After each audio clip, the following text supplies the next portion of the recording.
Welcome to the Nerd.get podcast. From video games to movies, we're your one-stop shop for all things nerd. Now buckle up, sit back, and join your host, Vikas and Koshal Patel, on this nerdtastic ride. Hello, everyone. Welcome to episode 211 of the Nerd.get podcast. 211. Yeah. Hope everyone's having a good day, a good week. How's your week been? It's pretty... I'm going to say it's good. It was pretty shit. I'm not going to lie. Oh, yeah? Just a lot of stuff going on, or? All work was shit. So, I mean... Oh, okay. It was extremely busy. Oh, okay. I'm very tired, and I would never want to go through that ever again. I've never seen our orders backed up so far before. Damn. Yeah. And it wasn't because of anything. It was just so many orders all at the same time. Yeah. I think it was just got really cold all at like one day, and then like everybody's like, fuck it, we're just gonna get everything delivered all at the same time. Yeah. Okay. Yeah. And then everybody also came like, hey, we all want soup. So yeah. Fuck.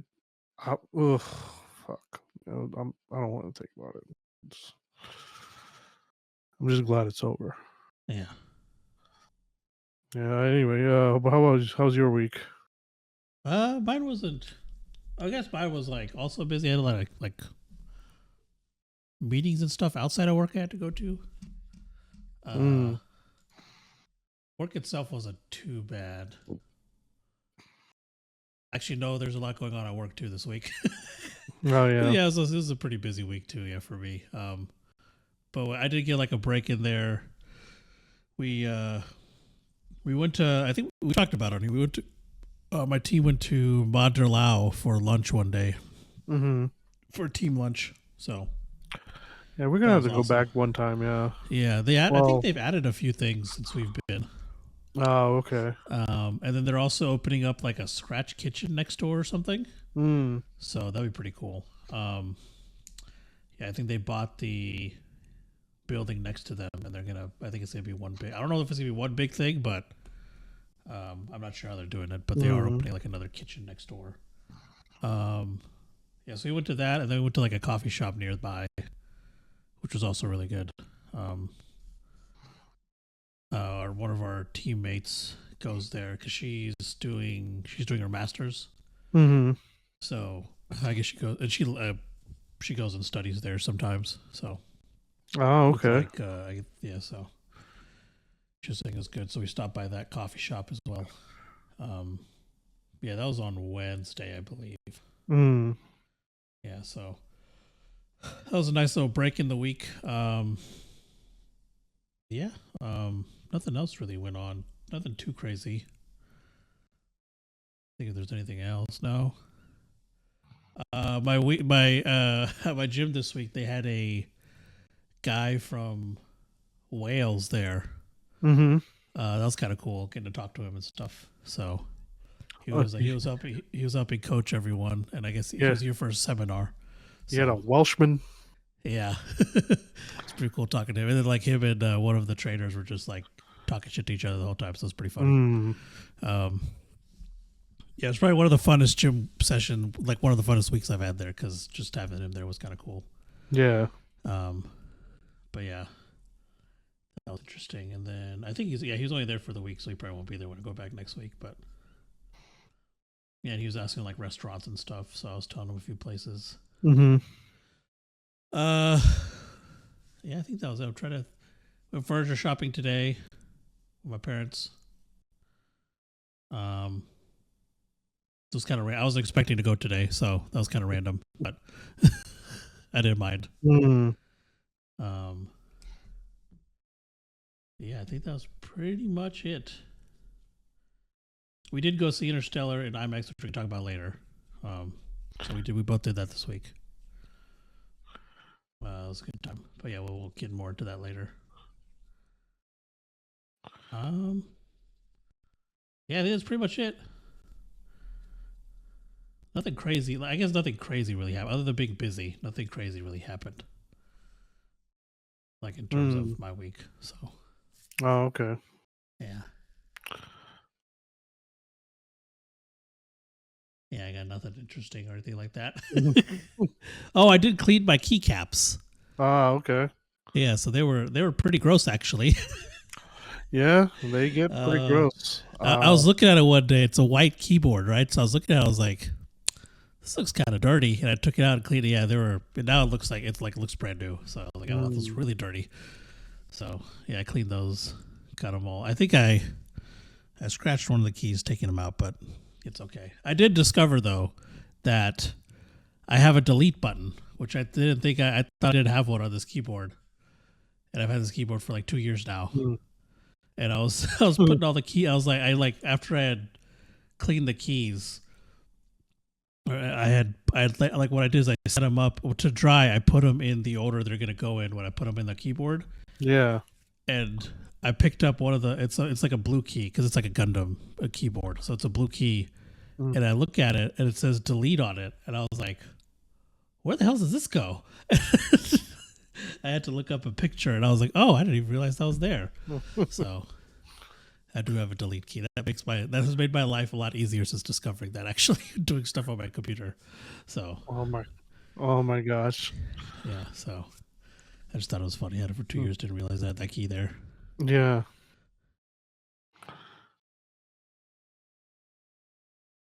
But yeah, I think that's all I got for my week. Nothing too crazy. I guess you were talking about the restaurant? Yeah, let's go. Yeah. So this week, like I said, I said that we had gone earlier, like literally just now. I said we had gone to go watch Interstellar. So once we did that, we were running a little late. I think the movie let out later than I thought it would, and then you had to do I think you had to get food for your family, right? And then I had to go home and do some stuff, check on our grandma and things. And then I ended up getting a phone call and that I needed to take, so I was on the phone for a little bit. And then by the time I think I was done, I think I got Vikas at like 7:45, and I was like, man, nothing's really open. Like a lot of stuff is closing soon, so we decided to go to Bella's Pizzeria, which is here in Yukon. I think, did you come across this like a while ago? What, Bella's? Yeah. Yeah. Yeah, you found it, right? Like you went there one day or something? I don't know if I went there one day, but yeah, I found it. I remember finding it, yeah. Yeah, so we've been going there for the past several years, I think. And they have these they have regular, but they have like an XL size pizza too, which we occasionally get. It's a gigantic thing. So, but yeah, so we went there this past. So we usually go get dinner with our cousin, and we still have to go pick him up, which is one of the reasons we're like, hey, let's just get Bella's. So we call him up. He's like, yeah, we'll eat some pizza. So we ordered some pizza, took it to his place and ate it there. So we got some garlic breadsticks, which were really good. I'm pulling up I forgot to pull up the menu. Website. Yeah, it's got a 4.8 on Google, so it's a good one. Okay. Very highly rated. Yeah, it does actually. I don't think there's a pizza place that's rated any higher than that. Yeah, it is the highest one. So we got a large pepperoni, which was good. Then we got the Alfredo garlic. That was really good. Yeah, I like that one a lot. What did you think of it? It was really good. I mean, then, I don't like any. I mean, I don't hate any of them. Yeah, and then I think we got a medium one of that, then a medium, super supreme, which was also really good. And then they had like a special going on. I don't know if it's a specialty pizza they were doing for a while. I don't know if it's like a limited time thing or anything, but it was the Angry Pig. Mango and habanero sauce as the base, pulled pork, mangoes, and cilantro, and then sprinkled across the top along with a drizzle of Mike's hot honey and special garlic seasoning on the crust. Got that one. I actually like that one a lot. The crust was a little salty though. What do you think of that one? It was pretty good. It was pretty good.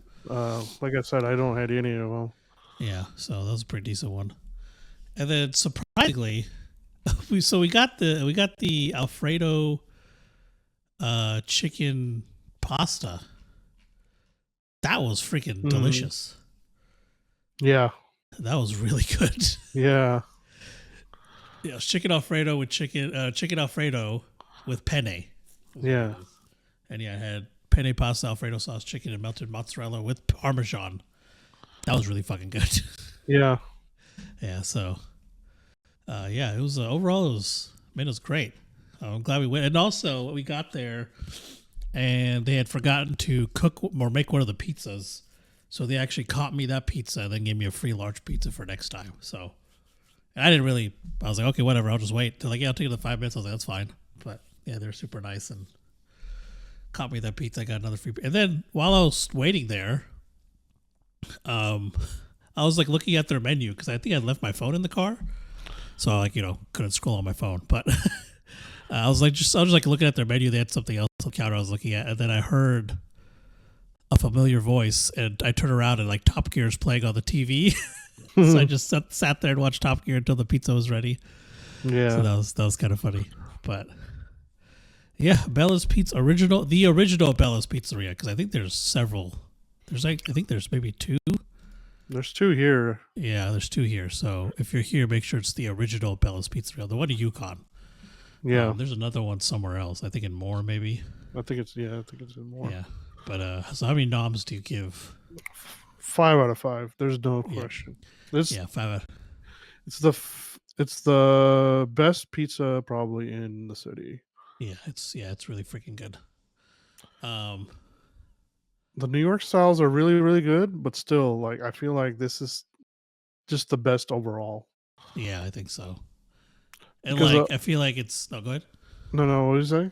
I was like, I was saying it's the best overall. It's like best takeout pizza too. I feel like there's other pizza spots, but they don't taste good if you got to eat them there. Like this, you can take home and it still tastes good. Yeah. So, I tried to get my sister to try it and she didn't. She's like, "Oh, I'll only eat thin crust." It's like, okay.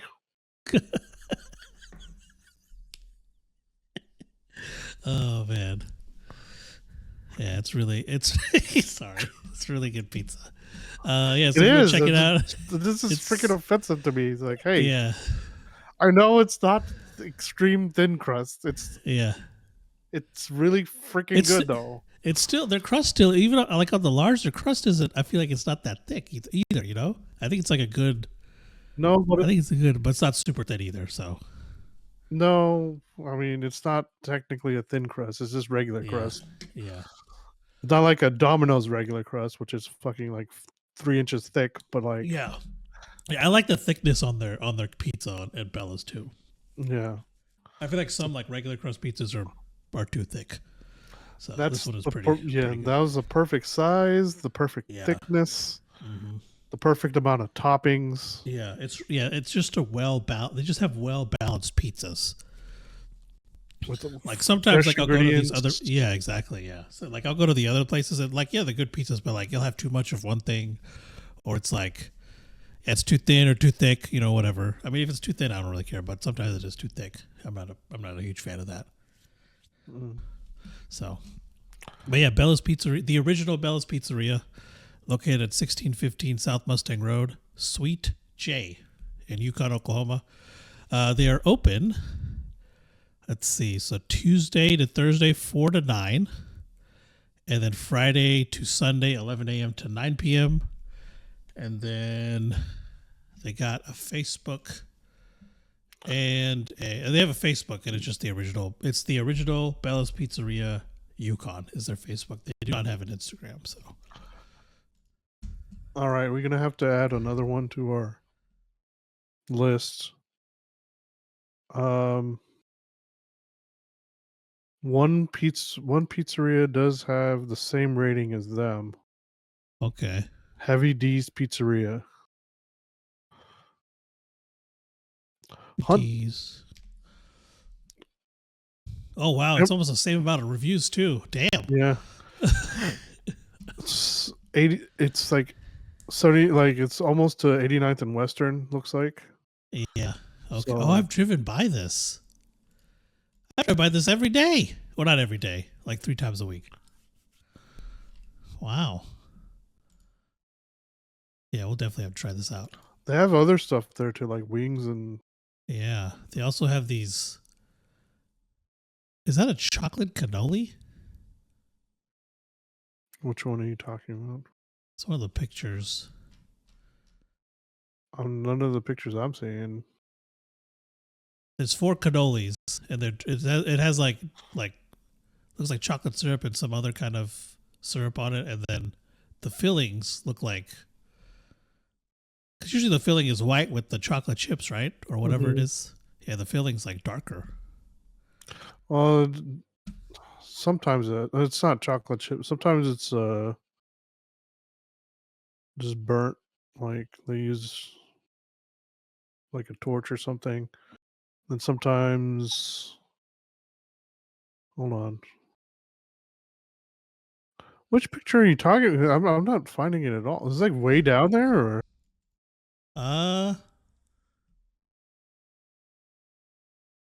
It might be. It's not too far down. Yeah, let's see if I can send this to you. I found something. I don't think that's a cannoli. I mean, it looks like a cannoli, but I don't think that's like. It's got I'm a not different sure. filling than what. Yeah, that's what I was saying. Yes, I'm not sure if it's. I just sent it to you. We're probably looking at the same thing then. This is way towards the bottom. Let me see. Oh, mine was like kind of in the middle. No, this is a different picture from what I'm looking at. Yeah, I don't know what it is. Let's see. It might be ice cream in there. Maybe, yeah. Yeah, it's not on there. I don't even see it on their menu.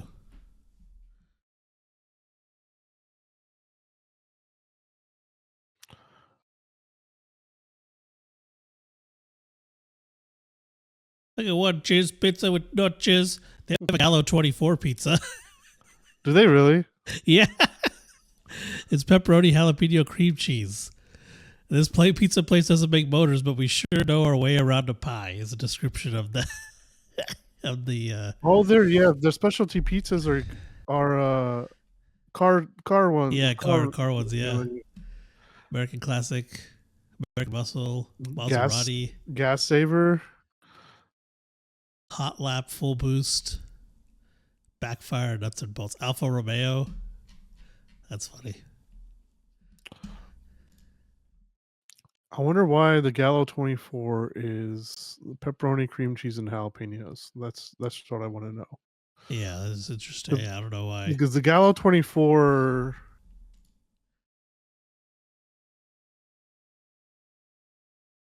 was the Gallo. I think Gallo was just the name of the pizzeria place. And then the 24 was just the number he added. Just 12 or 24, he was probably talking about valves. Yeah. Yeah, because the guy had the cup, right? The cup and the name on it. Yeah. Yeah.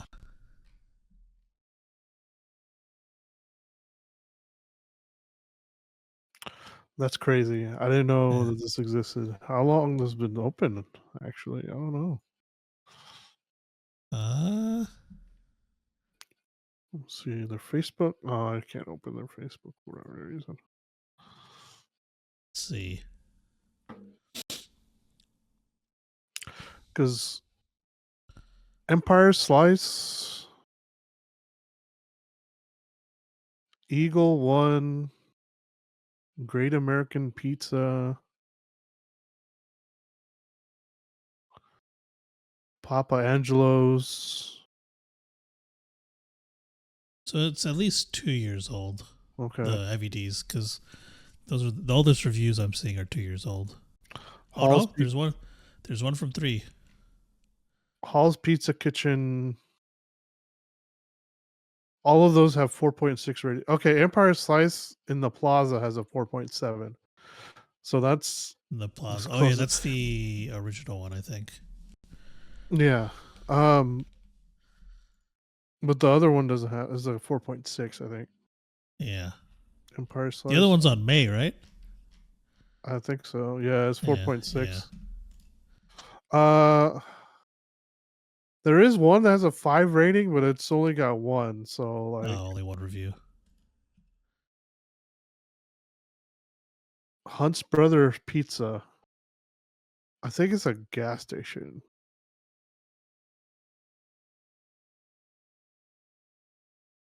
Oh yeah. I think that that is at a gas station. That's only got one review. A year ago. Okay, so the Facebook page was created in 2020. Okay. November 2nd, 2020 is when the Facebook page was created. So, okay.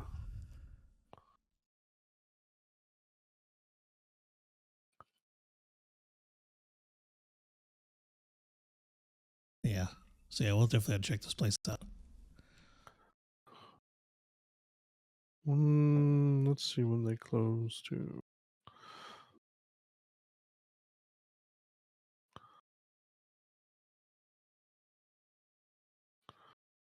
Closes 12 a.m. Oh wow, okay. They're only late.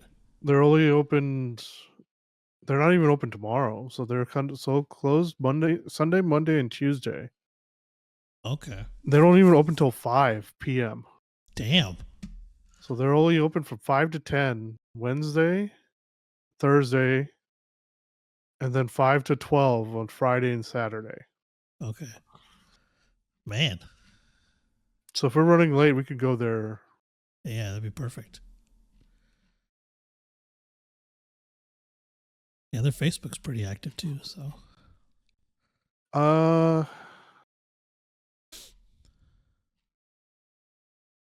Noise. They have small 10-inch small pizzas, 14-inch large, 20-inch XL, and then a 28-inch triple XL. Damn, that's a big old pizza. Mm-hmm. I thought Bella's had the biggest. They might be. Bella's biggest one is.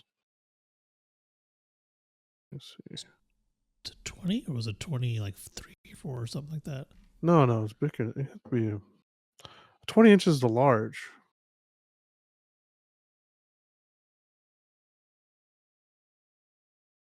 The XL doesn't say what size it is here.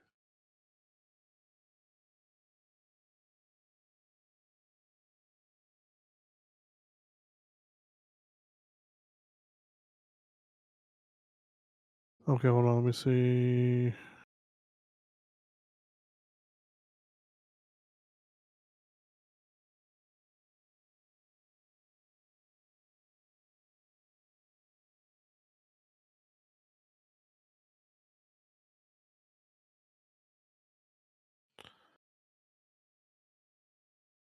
They don't make thin crust pizzas. Actually, it looks like. Oh, at Bella's. Yeah.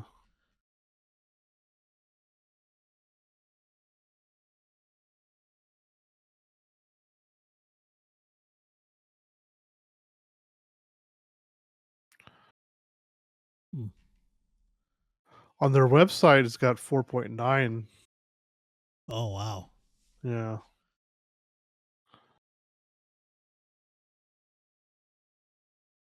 Yeah, it doesn't say the size on here.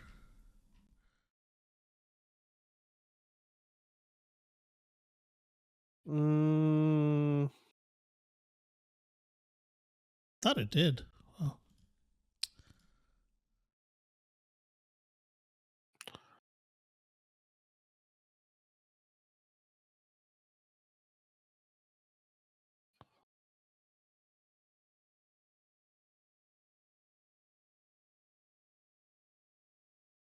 Oh, that's actually kind of not bad price. Their medium cheese pizza is like $12.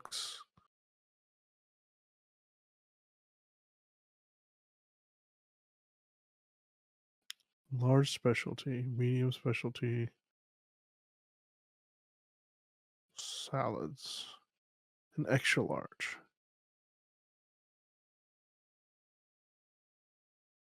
Okay, so their personal pizza is 7-inch. The other one was already bigger because their personal is 10-inch. Yeah.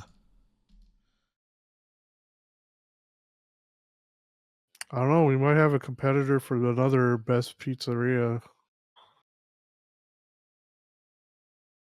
Because Fat Daddy's. Oh, have we been to Fat Daddy's? It's a 4.5. I haven't been there. That's in Yukon too.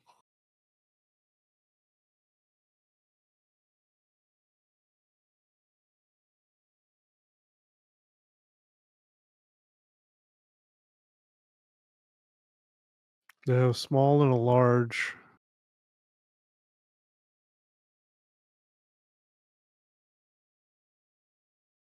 What the fuck? So they have pizza and then a burrito and a quesadilla. Huh. Yeah, they only have two sizes, small or large. And it's 8 and 14 inches. What the hell is this? Is this a food truck? Oh, you can get half and half split for specialty pizzas And where? at Bella's. Oh, yeah. I forgot about that. Yeah, I did too. I'll see if it said anywhere the size. I was going through the pictures, but I don't see it. Mm-hmm.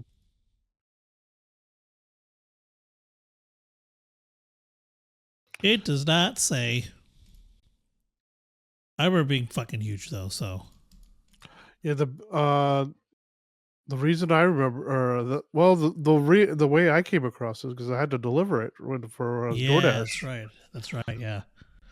And then like the pizza I picked up was fucking massive. Yeah. The box was like took up the whole seat. Yeah, it was huge.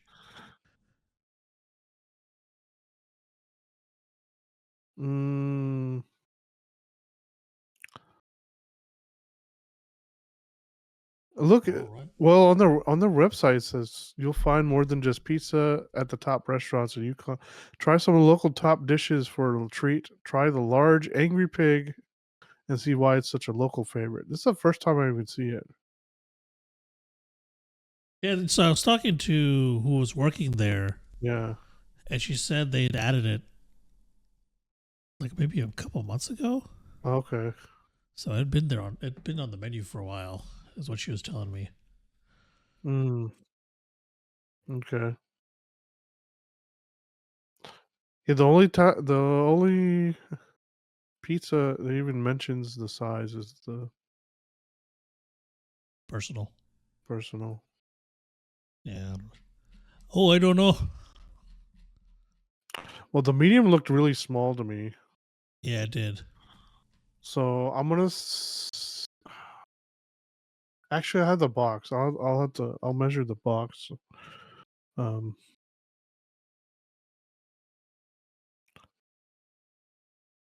You know what? I have a tape measure right here. You want me to go measure? I'm gonna go real quick. I'm just so fucking curious. 1 second. I think he's coming back. Okay. Welcome back. Thank you back. Thank you for welcoming me back. So it is 10 inches. Okay, they're medium. The medium. Okay. They're large. We got the large or the XL? We got larges. We didn't order any XLs yesterday. Okay, so the large would be 16 because the piece was 8 inches. Okay, yeah. So it's 16-inch, which is like the standard large. It depends on the place. It's 14 or 16 depending on where you go. Because I think this other one was 14. Where So they added the Angry Pig back in June. On June? Oh, okay. Yeah. So June 13th. Oh, no, June 13th. Yeah. It was supposed to be a summertime thing, but it looks like they kept it. I see.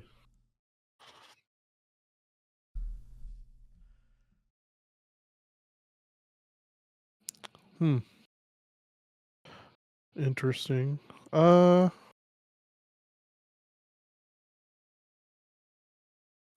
Pizza Kitchen. Where is it? Fat Daddy's. Yeah, Fat Daddy's large is 14. So yeah, I'm looking at 14 to 18, depending on the place. Yeah. And then extra large is 16 to 20, depending on the place. Yeah.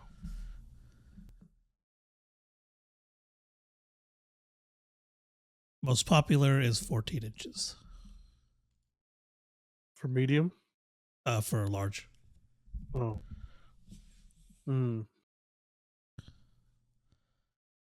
Yeah. Well, all right. We want to move on to the game releases? Sure. Okay, so we have quite a few this week, actually. Starting on December 9th, we got Indiana Jones and the Great Circle for Xbox and PC. Genosec 2 for the PC. Only...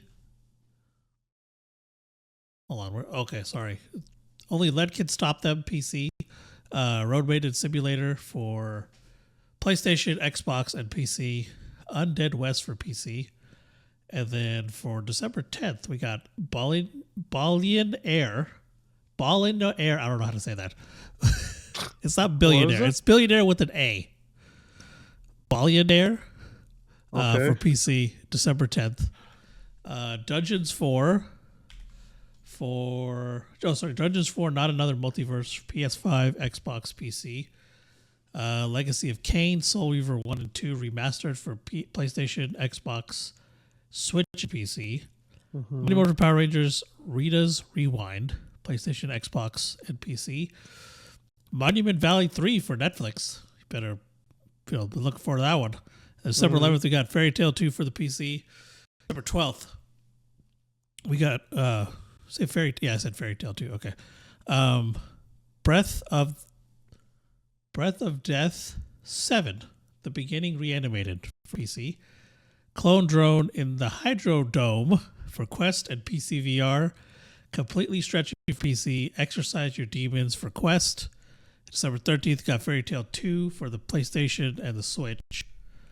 And then The Cabin Factory for PC. And your Epic free game is... You got 2 of them, I think? Yes. Bus Simulator 21, Next Stop, and Lego Star Wars The Skywalker Saga. Free now until December 12th at 10 a.m. On Epic Store? Yeah. Shit, I must have forgot to do it one week. Why? That doesn't sound familiar. The ones I just said? Yeah. Oh, okay. Yeah, they're for this. Yeah, they're for this coming week. So they started Thursday. Well, yeah. Then I would have saw the upcoming one. Oh, I see. Then we got Prime Gaming games have been released. So now available: Star Wars Bounty Hunter, Dredge, Tomb Raider Underworld, Overcooked 2, Call of Juarez, Gunslinger. December 5th, you get Quake 2 and Disney's Pixar's WALL-E. December 12th, Planet of Luna, Heroes Hour, The Coma Recut, Electrician Simulator, Redrawn the Painted Tower Collector's Edition. And then December 19th, Predator Hunting Grounds, Nine Witches Family Disruption, Aces of Luftwaffe, Squadron Extended Edition, Christmas Fables, The Magic Snowflakes Collector's Edition. Finally, December 26th, we got The Town of Light. So, yeah, make sure you get all your free games. Yeah, there's like 18. There's what? There's 18 of them. Oh, yeah. And now for our weekly Today Report. Vikas? Hold on, give me 1 second. I'm redeeming the Epic free games. Oh, nice. Because, yeah, I guess I forgot to do last week's. Okay. I see. Yeah, so I guess last week was a Brotato. I think. Yeah, I didn't take that one. Oh well. Yeah, last week was Brotato. It looks like there's gonna be special, like a mystery game. They usually show you what it is, but Oh, okay. it's a mystery game next week.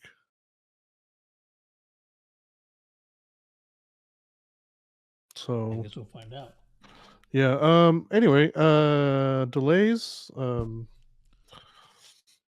Croc game, a Croc Legend of the Gobos, Okay. is supposed to come out this month, but it says it will really now release Q1 2025. Okay. Yeah.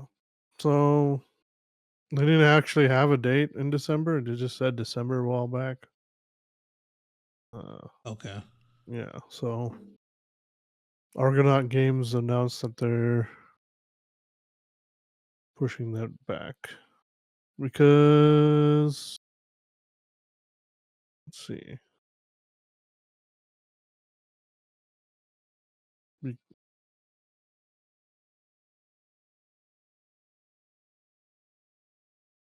Because what? The Oh, okay. Sorry, I thought you like got disconnected or something.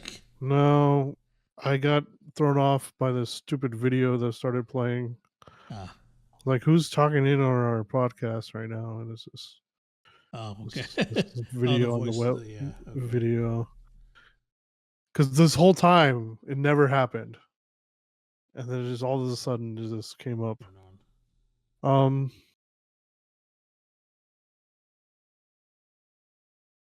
they just okay. It just says they needed more time to work on it. Okay. Okay, here we go. The decision was not made lightly, but we believe a little more time is needed to add the final touches to ensure the game meets the high standards that aspire to you that we aspire to and which you deserve. So there's that. And then there's no more delays after that. There's a couple of shutdowns though. Three of them Okay. actually. One of them I don't think anybody's gonna miss. It's the Xbox Avatar Editor app. Oh, yeah. Yeah, I don't think anyone's The, going to care much about that It one. says they're closing it because due to low engagement. So Yeah. yeah, nobody really using it. Um, then X Defiant is going to be shut down. Ubisoft has confirmed to be ending support for it and shutting down studios in San Francisco, Osaka, and Sydney. Wow. Yeah. So the game's going to be up until June 3rd. The season 3 will still launch, but yeah, it's June 3rd is going to be the last day. Uh yeah. And then the last one game is going to be Foam Stars. Actually, I said it was going to be shut down, but it's not. So their last season is going to be the next one. So the next season is the last season. But Okay. uh it looks like they're going to be adding a bunch of customization stuff. All online services remain available after the party goes on season ends. In addition, we plan to hold the Foam Masters Cup, a series of in-game events named after each character. Uh, so, furthermore, to ensure new players can fully enjoy Foam Stars, previous season passes will be made available again. Players can switch between season passes at any time to proceed along the season pass track of your choice and obtain from past items from past seasons. This will make it possible for players to obtain all the items from each season. Uh,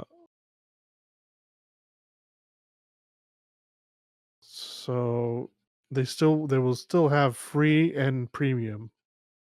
So you still have to pay for the season passes if you want. Okay. So February is going to be about a year since it's been launched. Let's see. I think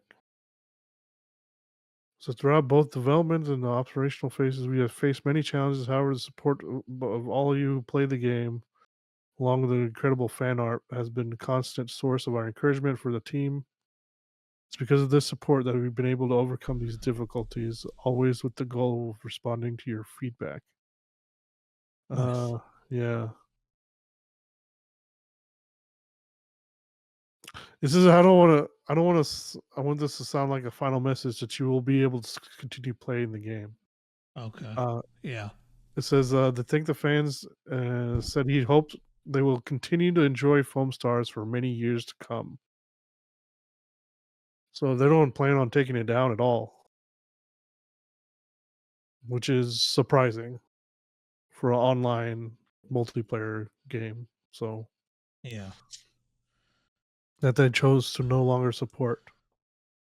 Hmm. I'm gonna go back and look, see if X Defiance doing anything.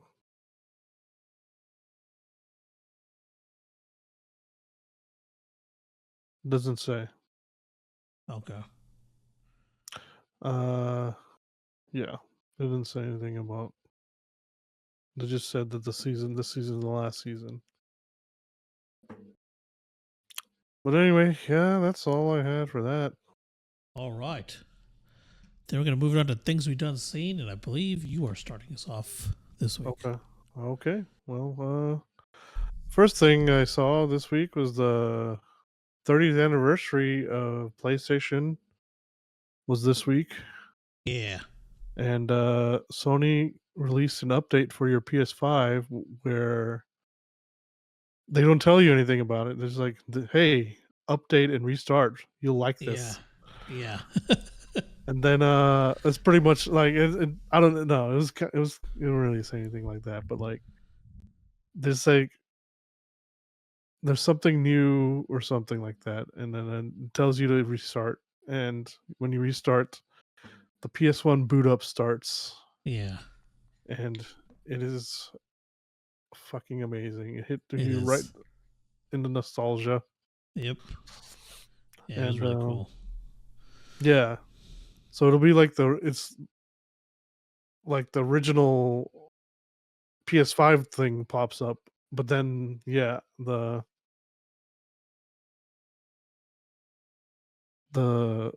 PS1 boot up starts right after that. Yeah. Right before the profiles show up. Yeah. It's fantastic. And then you can actually choose the theme based on what PlayStation you want to play, or like what theme you want. And then each one will have the sound effects of that console on there. So yeah, it's pretty cool. My dumbass thought that if you switch the theme into the boot for each system, but yeah, it's just the sounds. No. So I think I realized that after the second. I was like, oh, it's just the sound. It's not the boot. No. Okay, that makes more sense. Yeah, because it's the 30th anniversary of the PlayStation. Yeah, the first one. Yeah, that's what I think the second time I tried it. Mm-hmm. It said 30th. I think it said 30th of whatever, and I was like, oh, it's for the first PlayStation, so it's just going to be the 30th anniversary. Okay. Yeah. 30 years of Sony fucking Nintendo.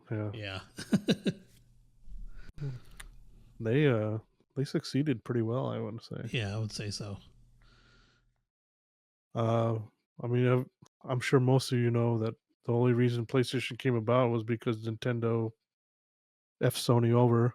Yeah. I think we've talked about it before. I mean, just in case people didn't know. Yeah, just in case people didn't know that the gist of it was that Sony was hired to make Nintendo a disk drive. Mm-hmm. And they showed up at a conference, and then on stage they pretty much said that they're going with Panasonic or somebody. somebody else. I can't remember. It's one of the other companies, and you mentioned, I think, that the Sony guy was in the front row. And, he was right there. Yeah, the executive or whoever. Yeah, they asked a bunch of questions about it and stuff. And they so it was developed by Philips. Philips, okay. It was at they announced that at CES. Okay. And then Sony came out with it at E3, right? Or no? The following CES? What was it? See about that little wiki thing. Let's see. I think it was the following CES. So they came out with the Sony PlayStation. Yeah. It was announced at the 1991 Computer Electronics Show. Oh wait, no, hold on.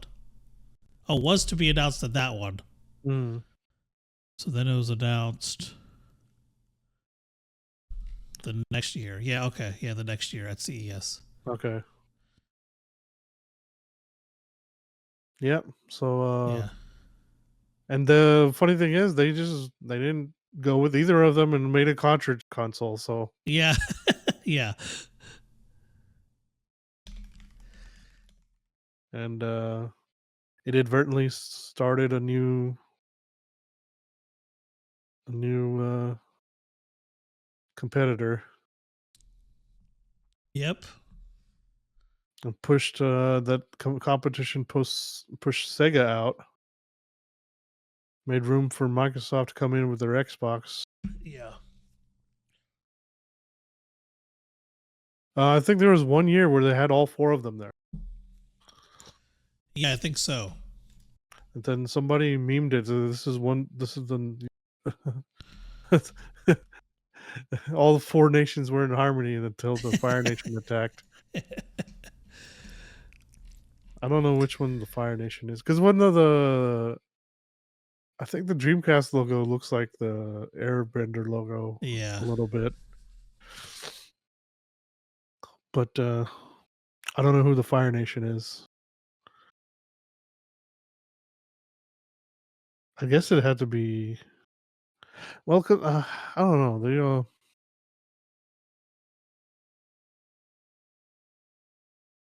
They because the Dreamcast came out in '99, PS2 2000. Yeah. And that's the freaking they were the Airbenders. They got wiped out. Xbox 2001. So it was the Xbox was the Fire Nation? And then GameCube was also 2001. I would assume. Maybe GameCube? Oh, no, sorry. Xbox. Mm-hmm. Yeah, I guess Xbox was the Fire Nation. Nintendo is the Water Nation. Okay, yeah.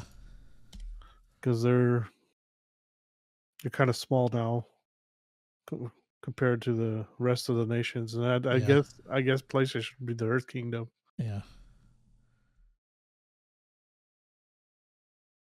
Which console's the most? Is it PS2 or 4? The 2. Yeah, the 2 is Ba Sing Se.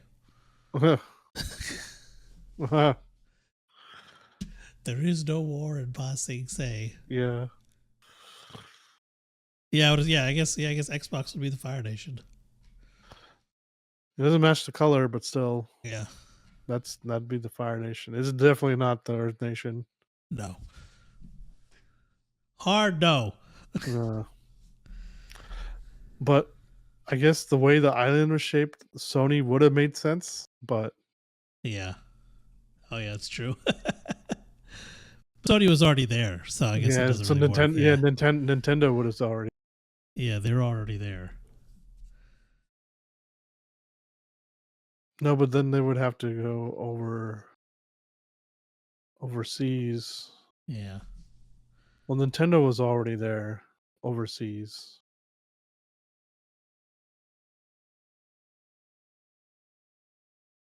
I don't know. Just from what the side. Well, I mean, Xbox does have unlimited money, though. That's true. Huh. This became an interesting topic just from a this meme. random side thing. Yeah. We'll have to get back to you. We got to think about it a little more. Yeah. But in the meantime, I'll pass it on to you for the next thing. All right. So I saw this week that The Witcher's Gwent card game is going to become a physical card game now. Huh. So I think it was introduced back in 2015. I think in The Witcher 3. Yeah. And then so it became really popular again. I think a lot of people got into it. I know a lot of people got into it because I saw a lot of stuff about it for a little bit. And there was even a Gwent mobile app and a free-to-play version on Steam. Okay. That has been since, I think that came out last year, or maybe the year before. I know we talked about it on here for a little bit. So yeah, so it's two-player card game, like any other, like most card games. And now Hatchet Board Games UK and a new publisher, No Loading Games, which is a publisher focused on bringing licensed brands to like tabletop games, so you see things in like different games. Yeah. They're like the people who do that. So they are collaborating on this release for the physical Gwent card game. The set will come with over 400 cards and a playmat to give players that authentic Witcher 3 experience. There will be variant rule sets from casual play to tournament rules. And then a quote from the marketing manager for Hatchet Board Games UK, Rob Trout, said, Gwent is the biggest game within the game and media history. After a 10-year wait, we are proud to be working alongside No Loading Games to bring this beloved game to tabletops in a stunning package with a souvenir for fans of Geralt and his... Is it Geralt or Gerald? It's Geralt. And his adventures, or a game for competitive card game enthusiasts. Gwent will be one of the hottest games of 2025. Fucking bold words right there. The biggest game within a game. Yeah. Final Fantasy would like to have a word with you. With their card game. What the fuck was it called? God dang it. Let's see what else they got. Yeah, you can customize your deck. There are 4 decks to choose from. Monsters, Northern Realms, Solital, and Nilfgaardian Empire. And then a 5th deck, Seclage, was added to the Witcher 3 Blood and Wine expansion. So they'll probably have 5 eventually. They had some rough rules right now. So matches are won, or I guess it's from the game. So matches are won by 2 out of the 3 rounds, which are tallied by red gems in the game. Losing a round loses you 1 of the points. And if you lose both, you lose the match. Yeah. So the entire Gwent set is priced around $40. It will live in late 2025. So. Triple Triad. That's the one I was thinking. Gosh. Oh, yeah, the Final Fantasy one. Yeah. But, yeah, that's all I had for that. So, yeah, Triple Triad was in 8. Final Fantasy 8. Oh, yeah. And then they added it to 14. I've played the shit out of that thing. Yeah.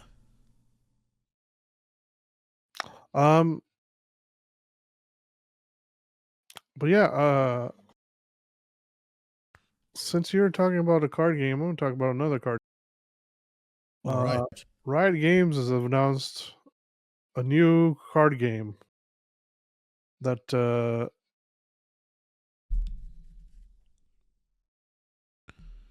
they're making a physical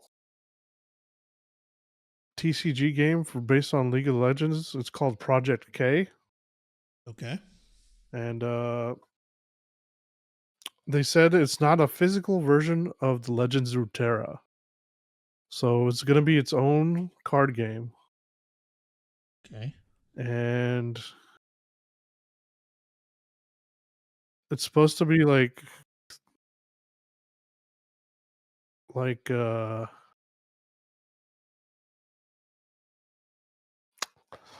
it's supposed to be like kind of like Magic. Okay. So, but they said they can there could be multiple ways to play it too, I think. So, Oh, nice. It's going to be 2v2 or free for all. Okay. And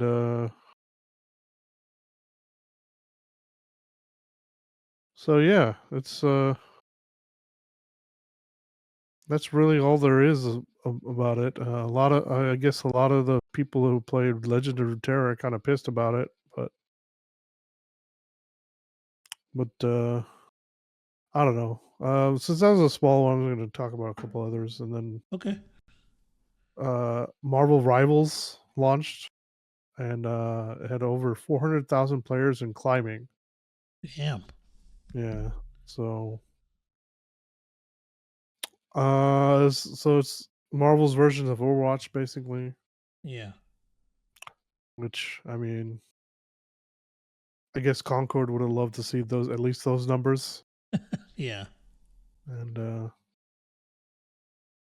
I don't know.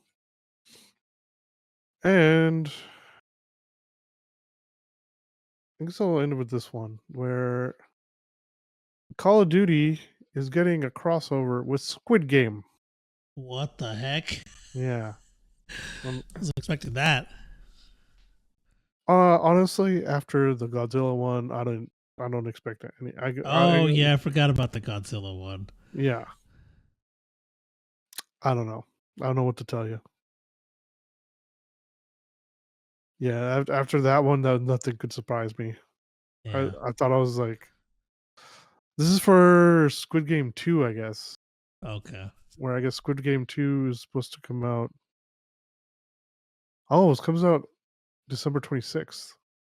Oh, wow. Okay. Yeah. So Squid Game Unleashed is going to come out on iOS and Android on December 17th. And Call of Duty is going to have it. What does this say? In January. So it's going to be after the season 2's come out. Okay. I forgot Squid Game 2 is even coming out. I didn't know it was coming out in December. That was news to me. I don't remember if I talked about it. I don't think any of us talked about it. I didn't Yeah, I don't think realize. so. I didn't. I would have thought I would have seen a trailer by now. That's like. It's like Yeah, I think we a might have little over briefly mentioned it. 3 weeks away. Yeah. I remember seeing a teaser a while back. But, Yeah. Yeah, I think we talked about it like very briefly a while ago. But yeah, then I haven't seen anything since about it. Yeah. It's actually happening because it's on Netflix again, right? Oh, the official trailer released a week ago. Oh, okay. What were you saying? I was like, it's on Netflix again, right? Yeah, Netflix is Okay. making it. Okay. Yeah, Netflix made it.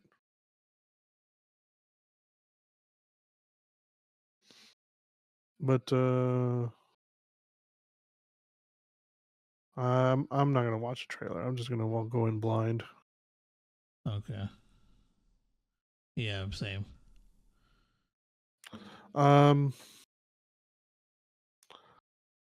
But that character looks uber mad. The character from the first one. What was his name? Uh,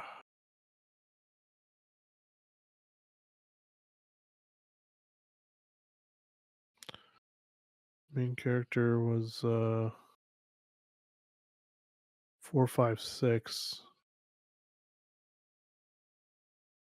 Lee? Think so. Yeah, Lee. His name was Lee. Yeah.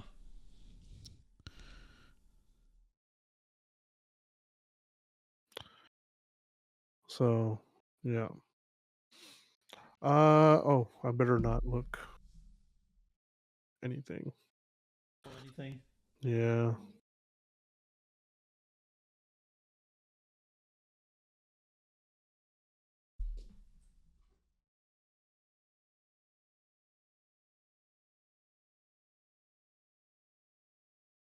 But yeah, that's all I had for that.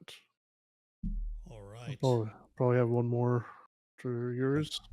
Yeah, this is my last one. So, all right. So the mod, it's actually a pretty big mod. I think I've talked about it on here before.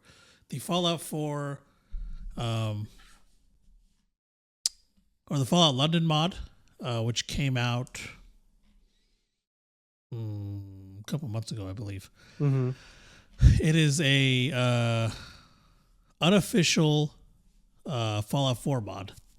Mm-hmm. And so they had their own team. I had a friend who even did the voice acting on here and helped like edit stuff and things like that.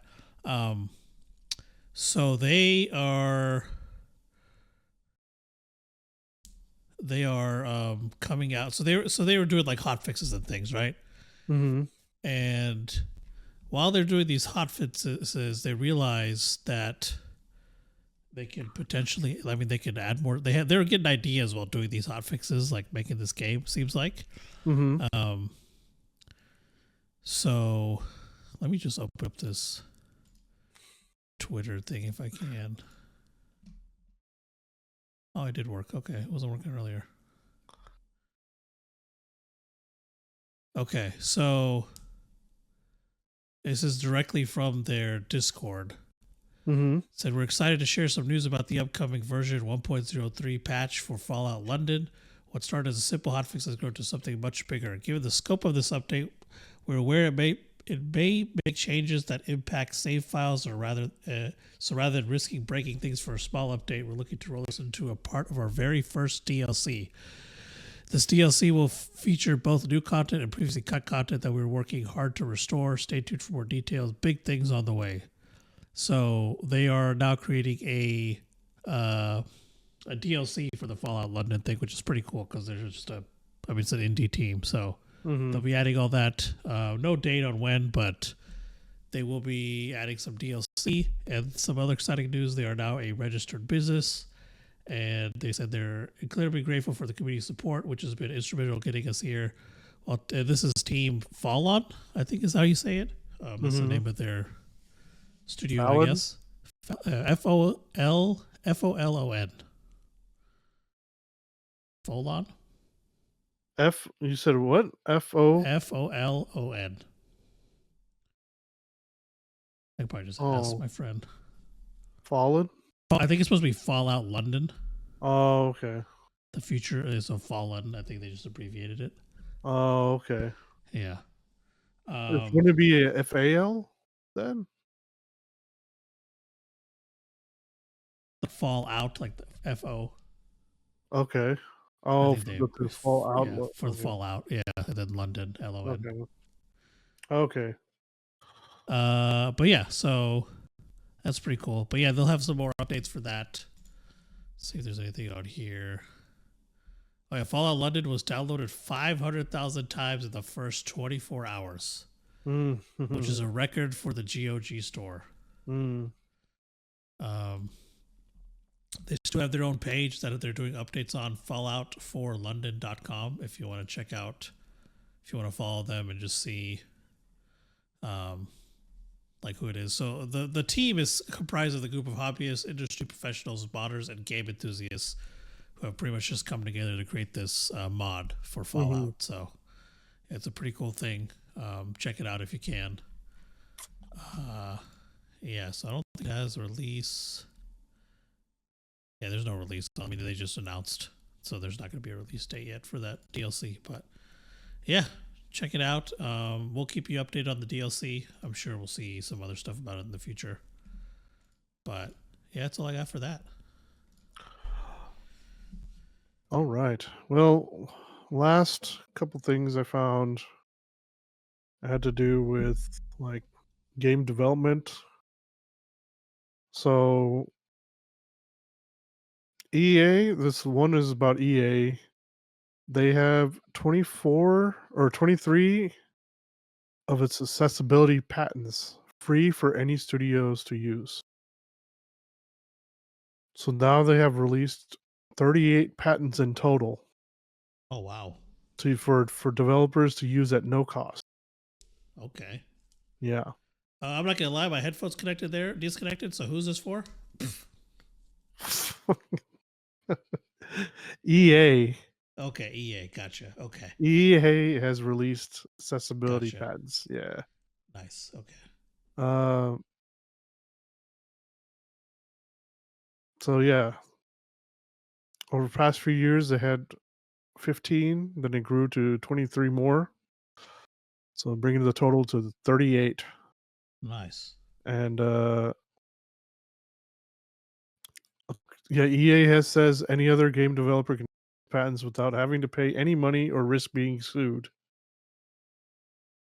So shit, there's a bunch of this shit.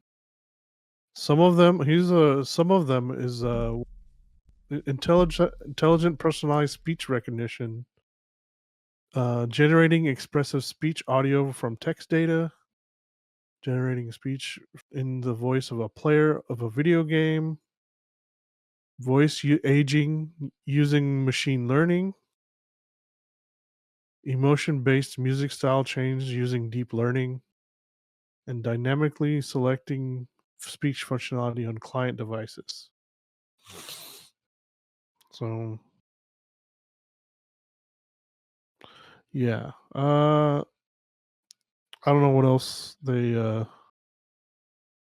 so as well as these patents, EA has also released an Unreal Engine 5 plugin which enables in-engine use of its photosensitivity analysis tech Iris, which it opened sourced last year.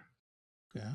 And the full patents can be found on EA's patent pledge page. So yeah, I don't know why people keep saying EA is the worst one, because everyone should know Activision is, but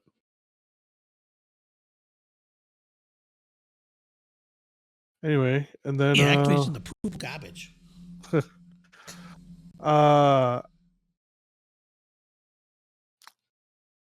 so Sean Layden had said something that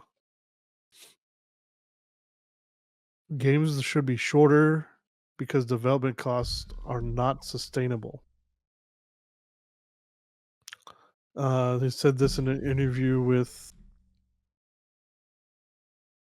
He said this in an interview with Eurogamer, and Layden acknowledged that the industry is currently about getting more money off the same people. Suggested until that changed, game development costs had to come down. Every generation it costs twice as much to build a game. What costs $1 million on PS1 then costs $2 million, then $4 million, then $16 million. It grows exponentially. During the PS4 generation, which was the last he was associated with, game development was $150 million if you wanted to be top of the line. Damn. That's before marketing. So by math, by that math, it says PS5 games should eventually reach 300 million to 400 million. Wow. And he said that is just not sustainable. And he added that it's like we're at the end of the 18th century and we're realizing that building cathedrals is really expensive. Can we continue to build these massive edifices to God for these incredible amount of labor and time? Or should we just build 4 walls and a roof and that's a church? Yeah, he said, I'm afraid we built the AAA gaming into a cathedral-like business. It can't grow any further. In fact, it's probably grown too far already.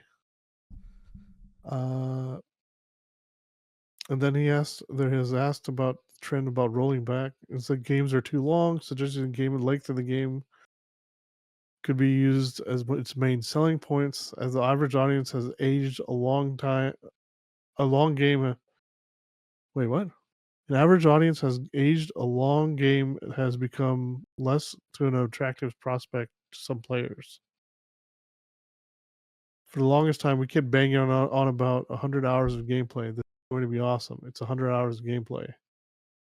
Like, that was the most important thing to know. That was a metric in the early years when the average gamer was 18 to 23. When you're 18 to 23, you're time rich and money poor. But as the average gamer, age of the gamer moved into the late 20s, early 30s, well, it's the opposite. Maybe you aren't money rich, but you're definitely time poor. So, uh, Mm. I'm not gonna finish reading. That's Yeah.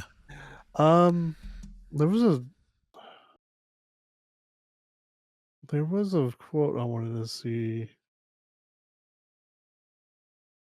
Mm,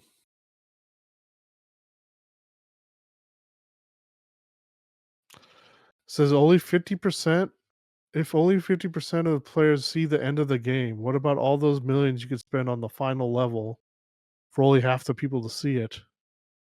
There's so much money being put into making the huge game experiences and people aren't seeing it. What would Coppola do if you walked out halfway through his movie? Yeah, like what would Nolan do if we just walked out right out of halfway through Interstellar? Yeah. I don't know. I just thought it was interesting. So, uh, he understood. It's like he wants a movement to get that gets more people to finish games, where we make it so compelling they just want to see it, and where it's not so onerous, they don't have to spend 3 months doing it. I see. Well, the way I see it also as well is like I see a video game as an interactive book basically. Yeah. It could tell a story, like it depends on how they tell the story too. Mm. Yeah, it's about the game too, but some people don't even give a fuck about the story. Like I can't remember. There's a couple of people they just don't. Those who skip the cutscenes, Yeah. and there's like they don't understand why people watch cutscenes. There's like, but like you're going to play a game. Like why do you want to watch something? Yeah. But like that's how they tell a story. Yeah, exactly. Yeah, cutscene's gonna. Yeah, it's gonna tell. Like, Information about yeah, it's gonna characters give. and things. Yeah, exactly. It's gonna And tell you why you're doing what you're doing. yeah, I don't know. Just like those people complaining about the game having no story, but you didn't watch any of the cutscenes, so like, Yeah. How you gonna know? um, but yeah, that's what he is. That's what Sean Layden had to say about it. It's like, Okay. while some stuff I can agree with, I don't know about. I feel like with the AI coming out, I feel like well, of course they're going to cut jobs, some jobs. Yeah. Um, I found this other article about AI. It's PlayStation says AI can revolutionize gaming, but it won't replace the human touch. Yeah. So yeah, so the role for their gaming, there's always a role for by the rise of AI. So in that same vein, what he was talking about, I thought like so that Sean Landon was talking about, like they need to shorten development times. I feel like Mm. AI can help do that, Yeah. but then again, like you still have to go in and make sure you still got to do things that certain way because Yeah. the AI is not going to do everything automatically. Yeah. Exactly. So, um, it said 62% of the studios we surveyed said they use AI in their workflow, mainly to prototype quickly and for concepting, asset creation, and world building. This is what Unity said. Okay. Uh, Unity, according to Unity data, the average time to launch for games increased from 218 days to 304 days. So, okay, I said that wrong. 218 days in 2022 to 304 days in 2023. Wow. So almost 100 days it Yeah. increased. While learning to use tech, it can help speed up production. Comes with challenges. 71% of the studios surveyed say they were using AI to do. Said doing so had improved their delivery and operations. 38% said they were reluctant to start using AI. 43% of the group said they had an interest in using AI but didn't have time. Well, 24% said that they didn't think they had the technical skills to do so. Uh, yeah. So this was from BBC's PlayStation interview Okay. for their 30th anniversary, Yeah. and this was brought up. So, uh, yeah. So, AI has been used for a while now. I think ever since the first iteration. Yeah. Um, It's definitely becoming more common. yeah. So it's not going to go anywhere anytime soon. So it's going to keep growing and growing. And yeah, it's going to be I feel like it'll help game developers a lot. Oh yeah, for sure. But they are going to I'm sure AI is going to get to the point where it can just make a game instantly with whether it will have glitches and shit, but like it'll still be playable. Yeah. Uh I feel like at that point you can just create whatever you want and then just click and drag and change things, like go in and change a few things, or like go through the coding and maybe, or maybe you can tell it what you want and then it'll just make it. Yeah. And it's like, hey, use these assets and then make the game for me. I wanted the characters to do this. I want this to happen. Now, I'm sure it'll get to that point, but I don't know. We'll see. Anyway, that's all I had for articles. All right. We can We can. probably move it on to our main topic. Yeah, which is gonna be Interstellar. Um, Interstellar. yeah, we went and watched it. So it's its 10-year anniversary Mm-hmm. this year. We went and watched it on Friday in IMAX. Uh, one of our friends' first time was watching it in IMAX that Yeah. day. Yeah. I had the honor to sitting next to him, but Yeah. he's he's very confused, Yeah. which he should be. Yeah. I was also very confused the first time I watched it. I was mainly just in awe. The first time I watched it in IMAX, I was just like, Yeah.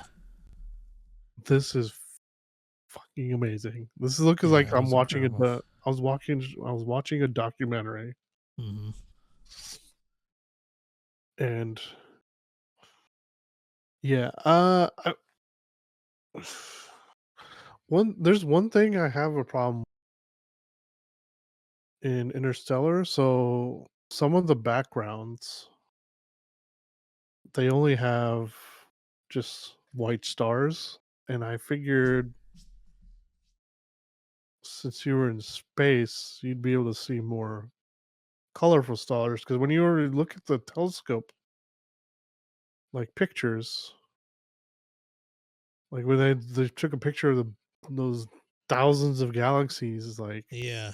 there's lots of colors out there. Yeah. Well, it wasn't always the case in in the movie, but like there's some shots that, like there's absolutely no color at all. Um, Specifically when the Endurance was on its way to Saturn. Oh yeah, the shots of it.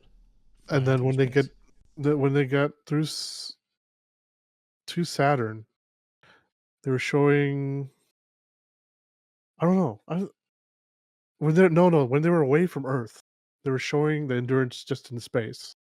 Yeah. That's when I noticed. That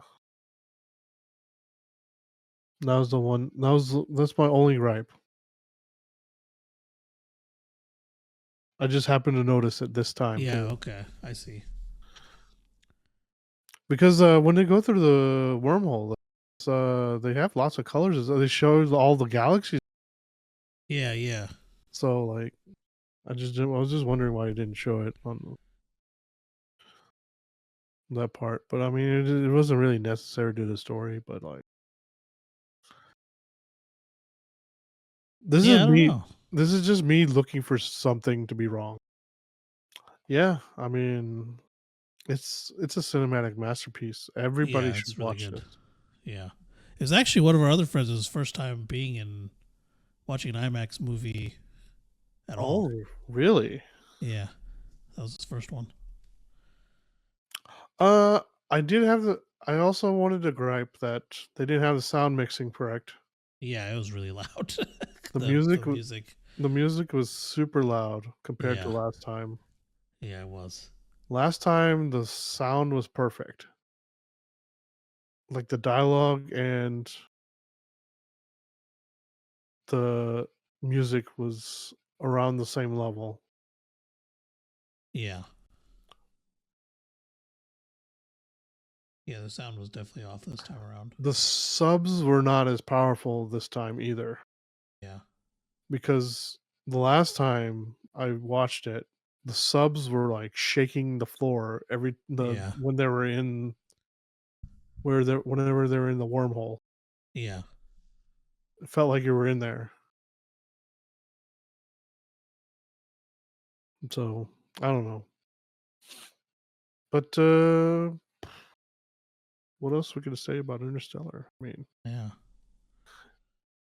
it's absolutely stellar. Yeah. I'm trying to think of what else to say. I remember initially watching it. I think I had to watch it twice to understand what was fully going on. I think I got it the second time around. I think most Nolan's movies are like that. Yeah. I gave up on Tenet. I didn't. Yeah, I don't know. That one's Uh, Inception was the first time a movie mind fucked me. yeah. It's like, what the fuck going on? It's like the one clip. I don't know if you remember watching Markiplier try not to laugh. There was like a clip of a blind kid playing football, and then someone put the audio clip. What the fuck is going on? It was Yeah, I think I remember. the first. I think it was his first try not to laugh. Yeah. And yeah, that's the one that broke him, I think. Yeah. Because the editor edited that, like, where he's just like, Mark is just looking off into space, and Yeah. then he layers that clip into his head, and it just starts cracking up. Like, it was brilliant editing there. But yeah, that's how you feel after a Nolan movie, honestly. Yeah, pretty much. Yeah. I didn't. I mean, I guess it wasn't like that for The Prestige. Oh yeah. The Prestige wasn't really Yeah,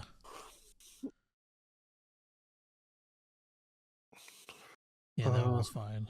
I will say I think Interstellar was around the time, like when it released, was probably. I think that was around the time I was getting into soundtracks and stuff. So yeah, Interstellar was a big part of that. I feel like that is for everybody. Yeah. Because a lot of people love the Interstellar soundtrack. Yeah. And then also, I guess I just kind of realized I guess I was getting into movies more at that point, like with Interstellar. Yeah. Around the time Interstellar released, I guess, and Interstellar just kind of boosted that because I was Mm-hmm. like, wow, that was incredible. Yeah. I think because I also saw it in the same IMAX, at Warborn IMAX like twice, so that helped a lot. Yeah. Yeah. um, I also saw it twice. I don't know if I yeah, saw it both times with you, but I think one time we saw it together. The other time my friends came to visit, and yeah. me and my friends went and saw it. Um, yeah, because it was around the holidays, I believe. Last like when it originally released. Mm-hmm. So,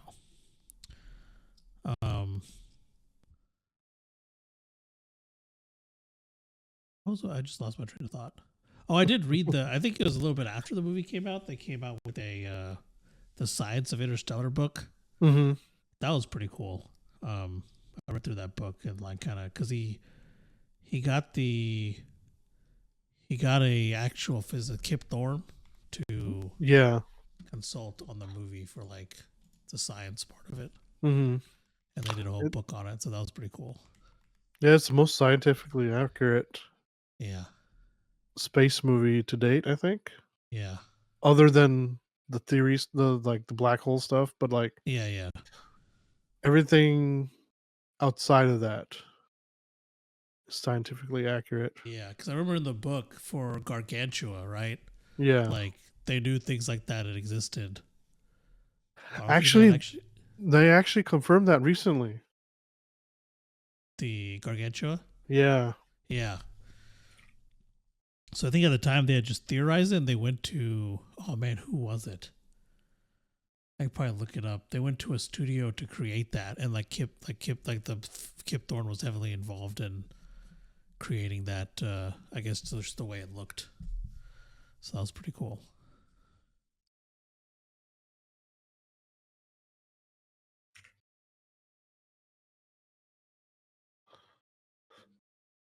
But yeah, just seeing I guess just like seeing Gargantua like that itself was pretty just the way they showed the size of it too in the movie. Because I think they're Yeah. like going up on Miller's planet, and you know when they get in, I think they show Gargantua, but then they go to Miller's planet and then they Mhm. show how like small the planet is compared to Gargantua, and then finally you see the endurance. I think when they're doing the slingshot thing Yeah. towards the end, and you see the endurance on it's like this tiny fucking speck. Yeah. Yeah. So that I think that you kind of realize the size of that black hole. Uh so it looks like it was based off a scientific simulation. Yeah, that's right. That's right. Yeah, yeah. Yeah. And I then forgot who. they just recently took a picture. Remember when they just took a picture of the black hole recently and like Oh yeah, yeah, yeah. and they're like, "Oh, it doesn't look anything like that." Mm-hmm. But someone, I think someone explained it. It's not the angle we're looking at it. Yeah, So we're looking at it of the other angle where we wouldn't see the event horizon or like that one that's going across. yeah. So they turned the picture of Gargantua and then like where the ring we showed and it like they overlaid it and it looked exactly like Oh, what they okay. pictured it. I had to find it. I can't remember. Yeah, mathematical simulation. Yeah, some say the movie's depiction of Gargantua is somewhat realistic and possibly the most scientifically accurate black holes ever created in a sci-fi film. Yeah.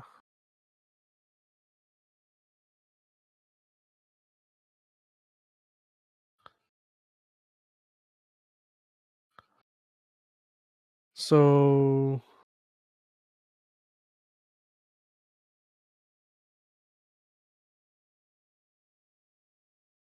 I can't remember. I can't find the one where they were saying it was turned.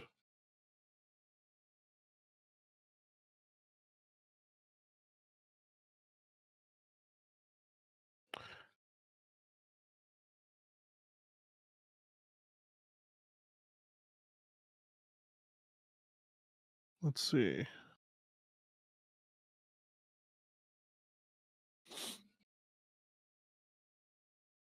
So yeah, it was from last year.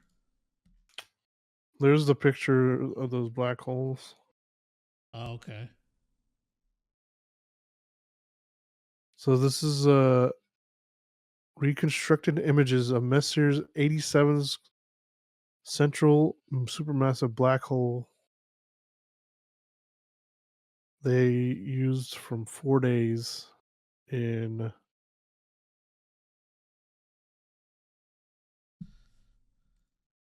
uh when I guess they only had 4 days to use it. Okay. But I need to see if I can find one where he it was in a video though. So like I don't know if Oh, where the guy like made it look like did the same yeah. thing for Gargantua. Well, he didn't actually do it. He just described it. Oh, okay, okay. And then I think someone else did a visual of Did it. the actual thing. Okay. Yeah. I want to say it was on Star Talk. It's probably on Star Talk. Oh yeah, probably. Neil deGrasse Tyson's podcast. But yeah, so yeah, people were like he was saying that it didn't look like that or like an Interstellar or whatever. It's like yeah, but we're not looking at it the same angle as it was in Interstellar. So Yeah. uh, if they would have just turned the angle of it, like it would have been. I can't remember what direction. So I think it was like the ring that was, that they were really close to, that part, Uh-huh. that was the part we could see from Earth. Okay. And then the other ring that was around the black hole, we couldn't see that. Gotcha. So, but then again, we're not seeing it. We're thinking of it. You know what? This came to my mind. So I just realized Rami's explanation. You know when he was like, "What? It's like what the like? Why did the wormhole look like a sphere?" Oh yeah, yeah, yeah. He's like, "Well, what's a circle in 3 dimensions? Yeah. It's a sphere, so it's a spherical hole." So I'm thinking that's what black holes are like. So that picture, so like this, I can't show this picture. So the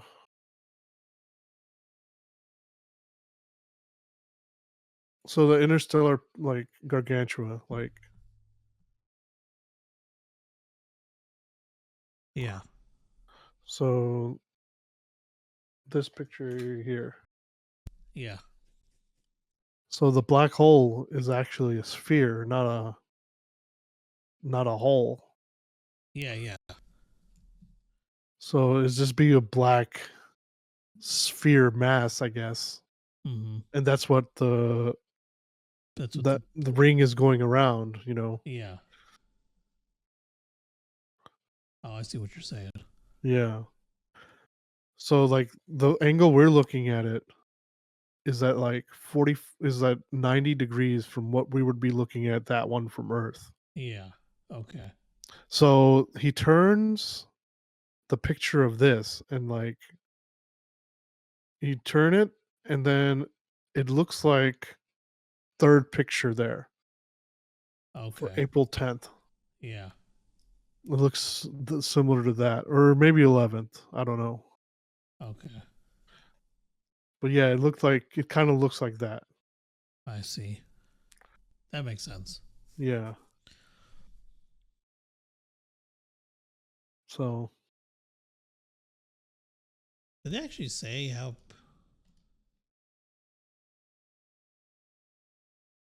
what they do in the movie? They don't give like actual numbers in the movie, right? about what? About Gargantua. No. Okay. They don't even introduce Gargantua until they get there. Yeah.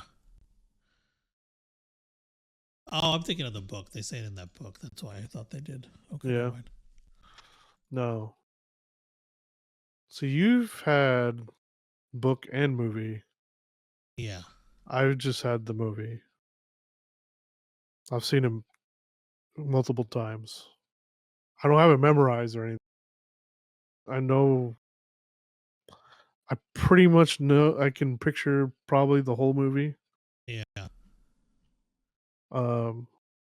I think I'll probably read the book. It's been a while since I read the book too. Yeah. So.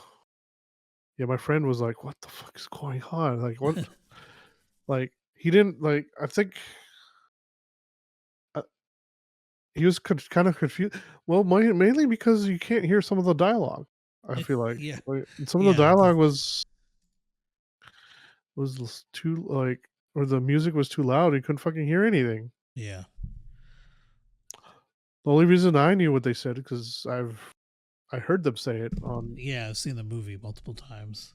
seeing the earlier. I watched it with like subtitles, Yeah. but then after I watched it with subtitles, I heard it. I didn't realize that that drone that at the beginning they caught was an Indian airspace drone Oh, yeah. Yeah. Yeah. from India. Yeah. Um, Yeah. Because I think he says Delhi Mission Control. yeah, Delhi Mission Control went down the same as Yeah. ours, Yeah. and then he describes, and I didn't realize that the teacher was describing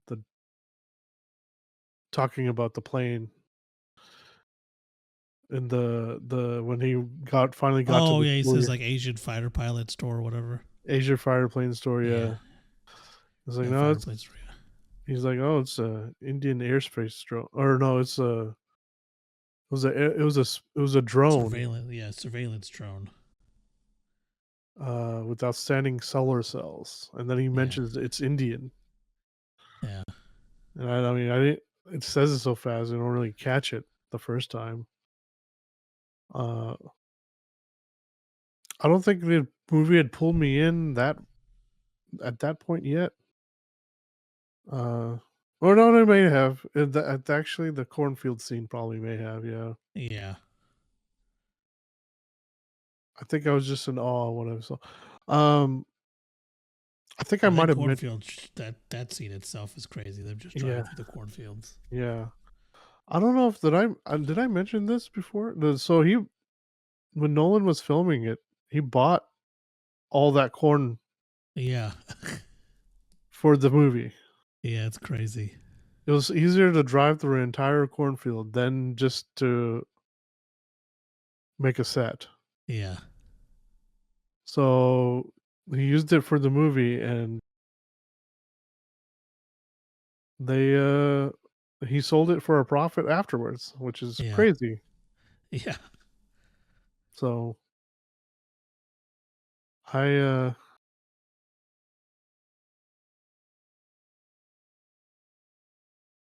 yeah, I don't know. And I think oh, go ahead. It was just an incredible looking scene. Just Yeah. but yeah, what are you saying? I think the interviews that we see throughout the, like, I think it's the beginning of the movie, then you see them again towards the end. Mm-hmm. Those are like actual Dust Bowl Everyone, interviews, right? everyone Like except for they first one.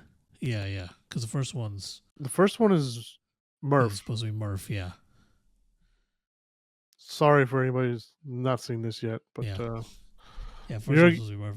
you're not gonna forget it the first time anyway. I Yeah. didn't know it was Murph until later. Yeah.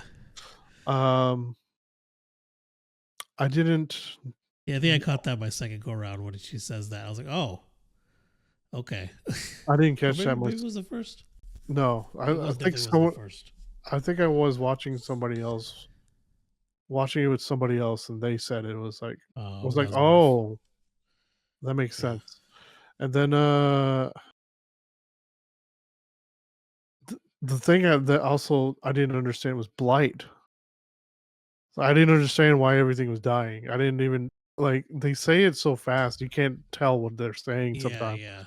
And it was the name of a disease or like a virus or something. Is called blight.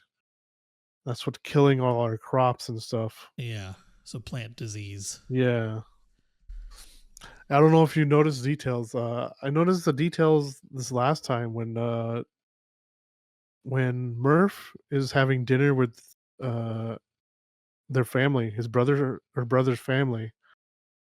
Yeah, everything on their plate was corn. Oh, I didn't notice that. Yeah, everything was corn. Okay. They made corn everything. Yeah, like they Yeah. had the corn on the cob, they had corn fritters, they had everything on their plate was corn. Yeah. So attention to detail, man. I just caught that this last go around. Yeah, I didn't even know. I didn't notice that.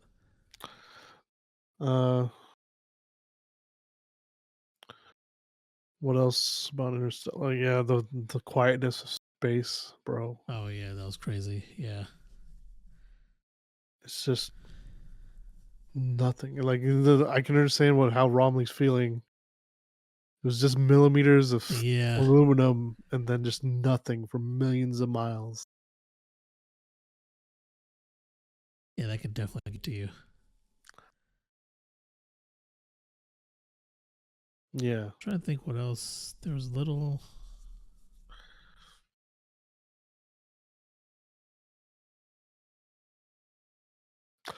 Oh, I know there is also one thing that kind of annoyed me.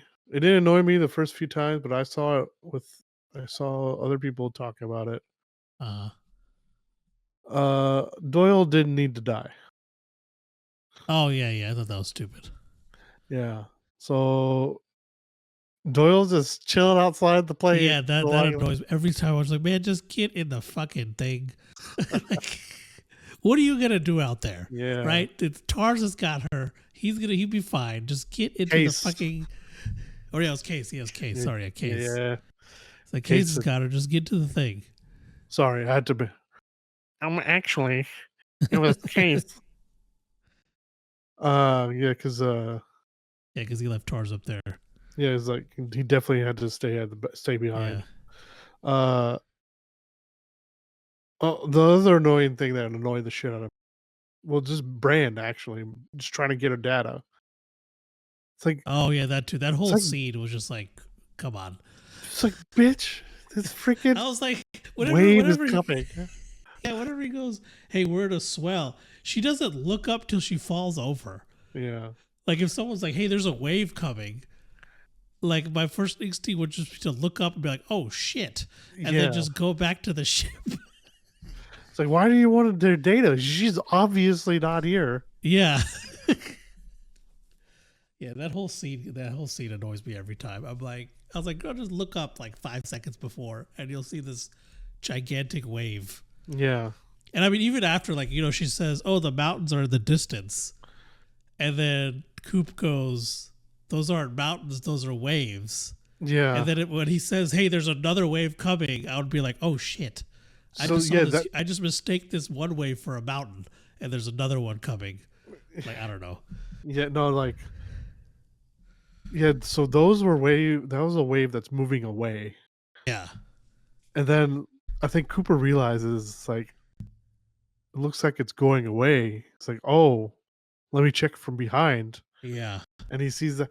One another thing, though, too, is like, did they not see it when they went outside? I'm assuming. It just looked like I'm assuming it was moving so it just moved quickly. Like it was just like the first one they saw. I was like, oh, they're mountains. Yeah. Like and they didn't realize there was a fucking wave coming towards them. Is what I'm assuming. Yeah. Because I'm assuming they just move so fucking fast. Yeah. So, because like I think they said, I mean, it was probably still pretty close to them, though. So I don't know because if it was moving that fast, they would have saw it. Yeah. When they were getting maybe out. It was, so maybe it was a little further away and it was slower. I don't know, but yeah, because it was like right on top of him when Cooper realizes. So no, it wasn't. I mean, there's still time. There was still because the whole entire thing with brand and case was in that time. Yeah, that's So true. it was a bit far, Yeah. but it was closing in really fast. And Doyle was just like I Joel was wrote. just being an idiot. I was Well, like, then again, it is 130% gravity, so yeah, maybe so he's he's out of probably just shape. like, yeah, maybe. But I'm pretty sure he's not out of shape. But No, yeah. And like, and Cooper is like, hey, Cooper's like, hey, Case has got him. Get back in the ship, Doyle. And I was like, Doyle, go back in the ship. yeah. Every time, I'm like, just go on that ship.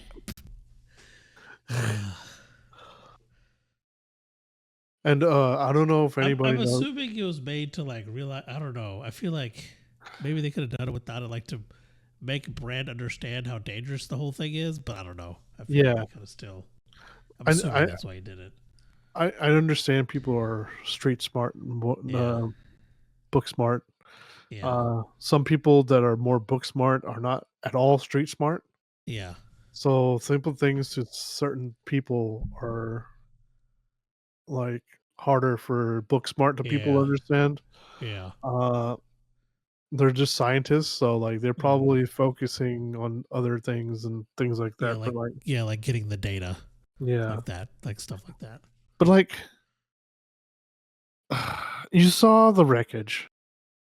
Yeah, Like, do you really need to know what happened there? exactly. Yeah, she. Yeah, it's like okay, we know these giant things that look like mountains are waves. So she probably landed and then got smacked by a wave. Yeah, you know? but at that point too, is like, why didn't just couldn't like Cooper just like start the engines and just kind of like hover for a little bit, or can he not Yeah. do anything with the hatch open? Yeah, I guess not. I don't know. I'm assuming. Well, maybe he could probably override it, right? Because freaking Matt Damon's character was able to override the thing, and he blew up like half the endurance. Yeah. So I feel like he'd be able to hover with the hatch open. I don't know. Well, maybe he doesn't have a hovering view. Maybe yeah. Maybe it can like just only go. Yeah.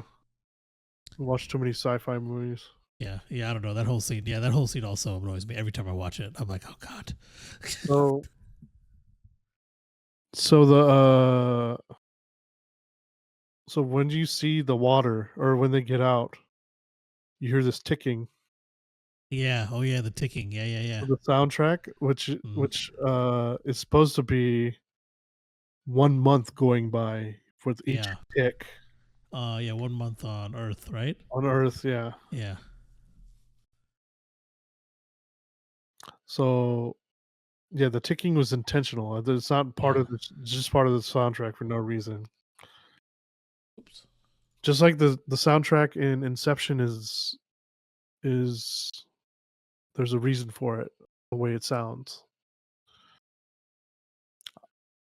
Uh, I don't know if we'll ever talk about it anytime soon, but I don't know if you know why the soundtrack is like those horns sounds like like Interstellar or just in general? no in Inception, Oh yeah. just like just like I those. mean, I don't know why. Okay, So those sounds were intentional. I don't know if you know okay. that. I So don't. those I don't think I do. No, I didn't know that. okay. So the horn sounds okay. So like each layer of Inception is further like more and more years, more and more time. Uh huh. So that song they use as the kick, that Oh. that sound gets slower each time it goes down. Oh yeah. So the trumpet part at the beginning of the song, like going dun dun dun dun dun dun. So slowed down is a dun dun. So that's actually that Yeah. Okay. slowed down. Wow. So everybody kept making fun of the horns or whatever, like but it's actually that soundtrack slowed down. So yeah, That's crazy. yeah.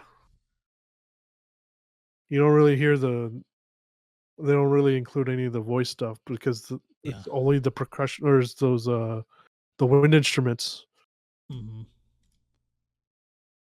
So those horns. Yeah, so that's I mean. So how many? So the ticking was a day or a month? It's a month. I think it's a month.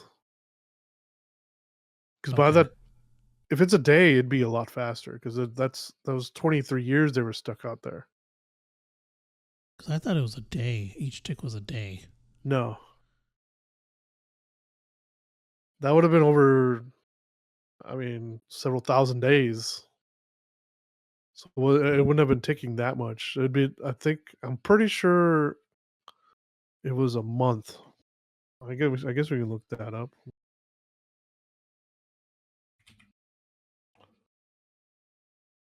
Yeah, a month would make more sense because it should be like if it was a day, it'd be a lot of,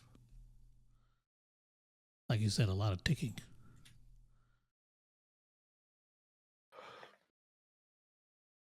Oh no, you're right. It says each tick represents a day on Earth.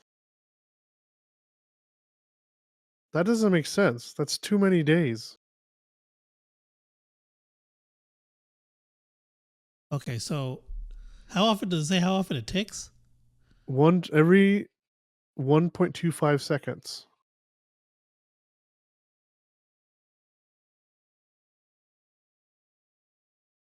Okay. Huh. Math in the comments. Okay, hold on. I guess I'll look it up too. Let me see.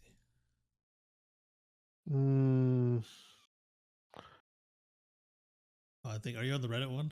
Yeah. Yeah. Okay, I'm there too. The fourth one is just get back to the fucking ship. It's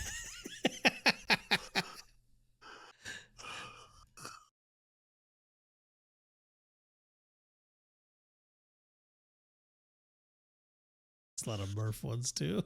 Is there? Yeah. I don't. Okay, here's the math. Okay, so if you divide times 60 seconds of the track, count the ticks, you get 48 ticks. So that's 1.25 seconds. There are 3,600 seconds in an hour. They mentioned the movie that every hour is roughly 7 years on Earth.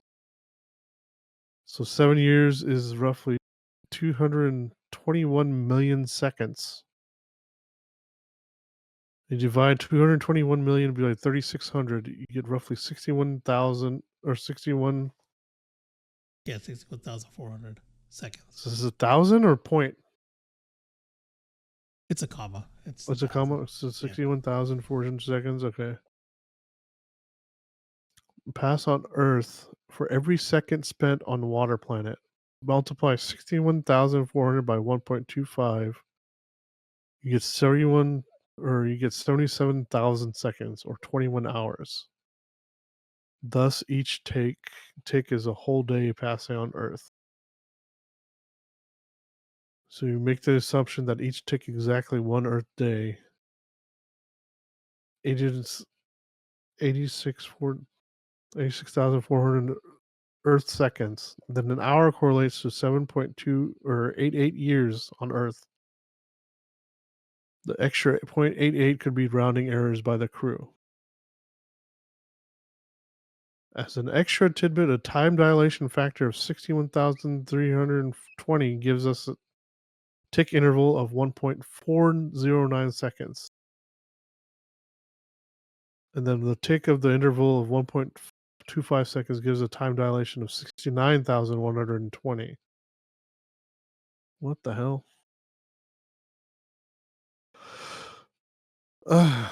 Math. Yeah.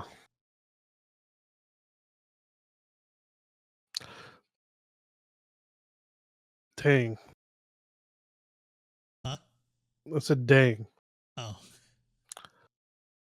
I didn't think so. They're counting it as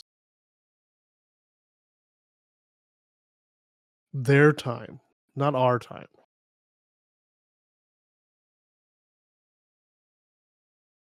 Because that sequence wasn't the ticking. The ticking is counting on it on their time.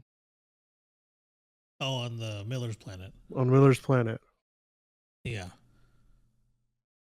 So each tick on each tick on that planet is a day on Earth. Day on Earth, yeah. So every 1.25 seconds a day passes. Yeah. On Earth. Yeah. But we're watching it from a different time. Like we just like because they don't show everything, right? Because they didn't stay an hour. We didn't watch them stay an hour on that place. They just went down and just like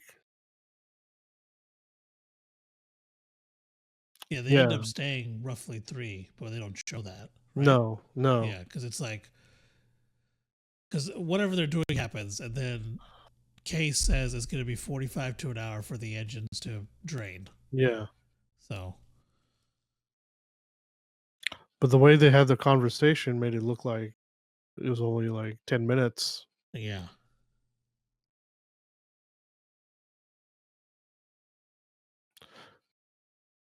So I guess technically,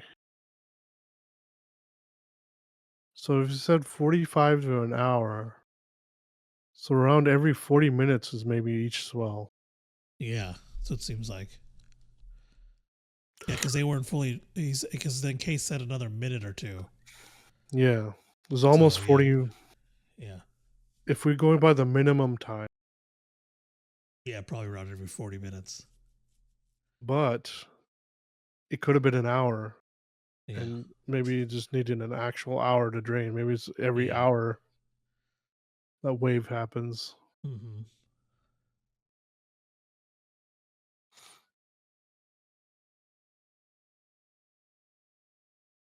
But yeah, there was a thing like that on I think Stargate. When I watched Stargate SG-1, there was an episode like that. Oh. Where somebody opened the gate near a black hole. And the gate opened and it just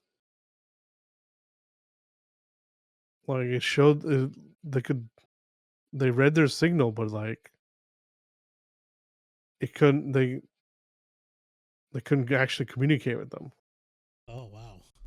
And then so that signal that was them kept echoing just like it did on Miller's planet, or her beacon did. Yeah. So the beacon was destroyed on Miller's planet, but the signal, since the time dilation, it had not reached outside yet. Yeah, because Brand mentions she probably just like got hit by a wave. Yeah, like she just landed minutes ago. Yeah, and then probably had gotten hit by a wave. Yeah, seconds ago. Yeah, on that planet. Yeah. They probably just missed her by minutes, actually. Yeah. So, which is crazy, right? Yeah. Because I think for them it had been because they gave a time, right? How long ago they had sent those guys off? Yeah, it was like 10 years. Yeah.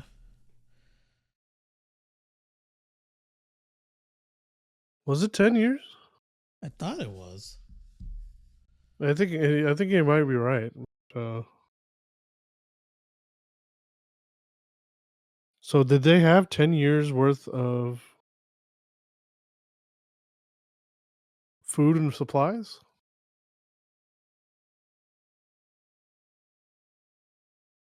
Because I don't. Because no, they must have had longer. Because by the time they got to man, it'd already been at least 30 years. Yeah, so I'm looking at a thing. It says Cooper's told by Dr. Brand, his daughter and Doyle, that the Lazarus missions were launched 10 years ago. Yeah. Each Ranger launcher and planned pod for them. What? So technically, could the other ones be alive? They could, yeah, because they were able to stretch because of the hibernation. They were able to stretch the supplies. Okay. Yeah, is what I'm reading here.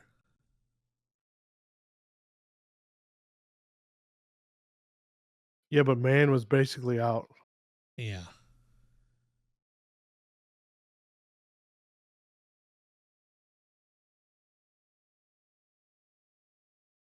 Bro spent like 20 years by himself.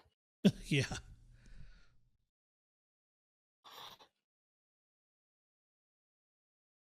Okay, so they could hibernate for however long they were, not just 10 years. The plan was to send Lazarus missions to planets, spend a few years collecting data, then hibernate until someone came and got them. Mm. And then obviously man realized his planet sucked, but still told people to come to get him. Yeah. Yeah.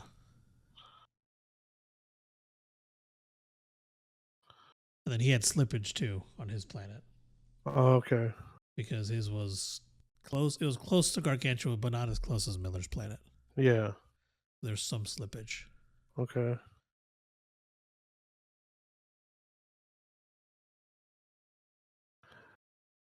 Uh.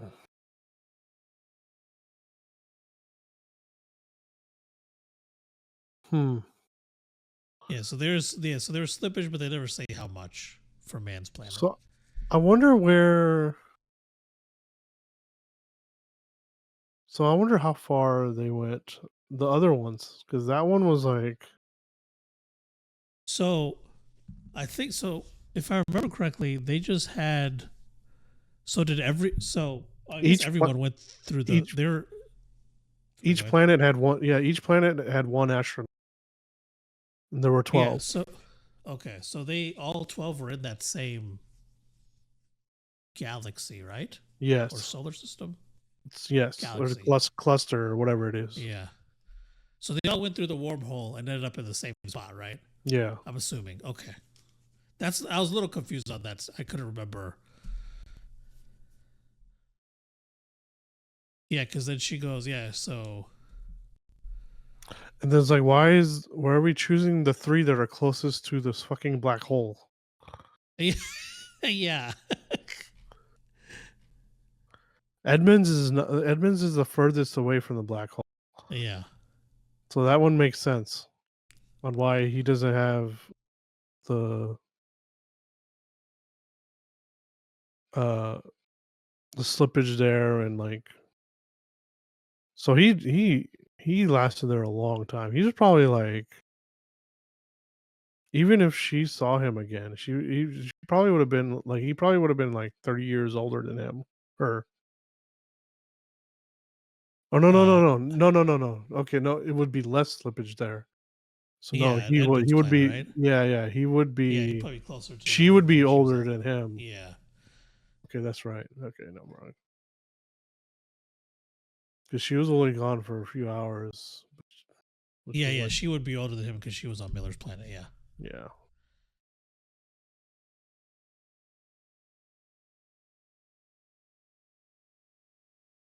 $23 years.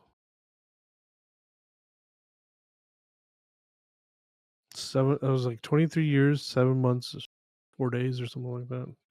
Yeah. That's just crazy, bro. Think about.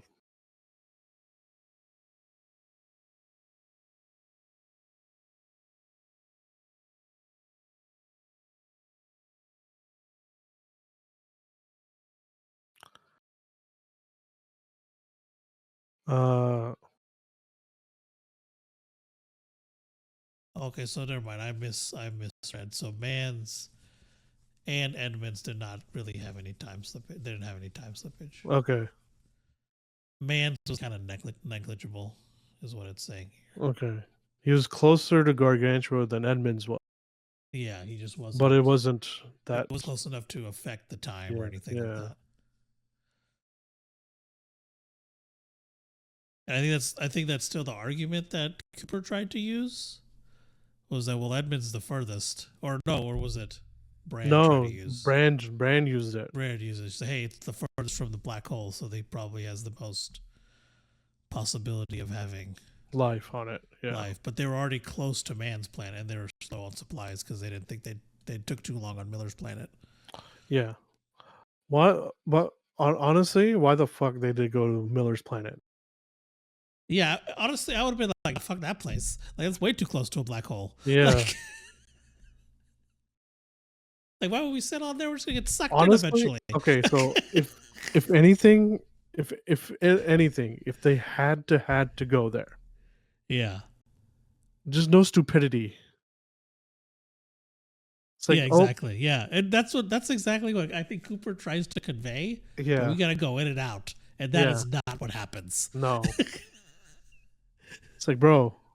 It's honestly when they get there, they see the wreckage, be like, all right, well, let's go back in the ship and get the fuck out of here. Yeah. So,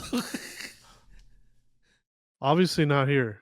Yeah. So like, there's only water here. It's like, what do you what do you want to set up base here for? Yeah. What is this freaking? Damn, I just lost the name. Oh, I just Water World. Yeah. Don't think. Oh, what's that game? What game? Subnautica. Oh.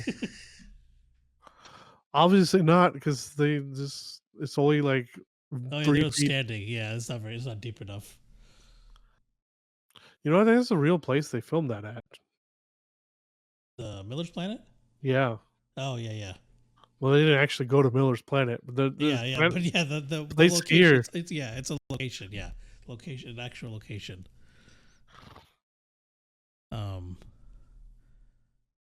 Yeah, even like looking at like, if I saw Miller's Planet, I was like, I don't know, man, that's awfully close to that black hole. We're just gonna have to piss off eventually. Like, let's just go somewhere else.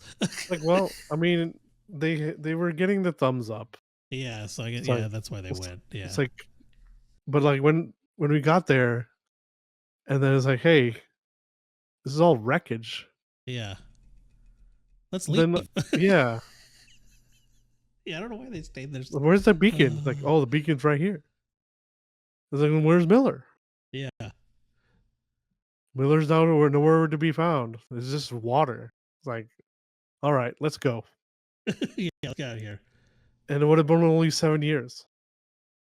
And then man would have been fucking crazy by that point. Oh yeah, I didn't even think about that. Yeah, you gotta go to man's planet. He would have been chilling there as long. That's true. He wouldn't. Oh, yeah, I didn't even realize that. Yeah, he wouldn't have been 14 years. It would be 14 years shorter. Yeah. Or he would have lost his mind yet. Yeah, he probably would have been somewhat okay. It's like, hey, yeah, this place is shit. Let's about to out of here. Yeah, he could have just been like, hey, this place is garbage, but I didn't want to be here, so yeah, let's go get Edmonds. Yeah, let's go check out Edmonds. Yeah, and then they would have sat up there, and they wouldn't have needed to do all that, like that shit with the thing. Yeah, and then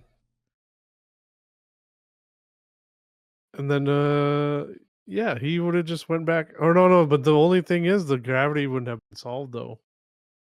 Oh yeah, him freaking sending himself. Yeah. Yeah, that would have never happened. So is it? So does he essentially say it's like humans of the future create that thing? Yes. Okay, that's what it is, right? Okay, that's what I assumed. Humanity has evolved. Yeah, that has gone beyond. Yeah, okay. They went plus ultra. Yeah, they've gone beyond the 3 dimensions. Yeah, they're higher dimensional. They're higher dimensional beings. Yeah, so they're 5, right? So it's gravity and time is the ones they add, I guess. Time is are they 4? Time is the 4th dimension. Okay. I don't know. He doesn't say 5, right? I don't think they say how far they've gone. I don't think, or do they say 5th dimensional beings? Yeah, they do say 5th dimensional beings. Okay, so I guess 5 would be gravity. I guess I don't know. To Google. Yeah.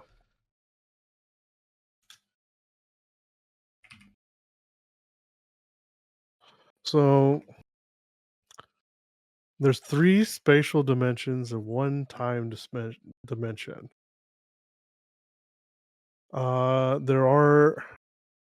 There's a prediction in string theory that Oh, suggests that there's 6 more hidden from our senses. There's another one that says there's 11, which is an extended version of string theory. And yeah. there's another one, there's 24. Okay. This is the version of string theory that has recently captured the attention of pure mathematicians. Oh, no, I don't want to downvote that guy. So the concept of a dimension in the number of coordinates needed to describe something. So, for example, a tightrope walker has 1 dimension. You can go only forward and backward on the line. An Uh-huh. ant has a 3rd dimension. It can go around the rope.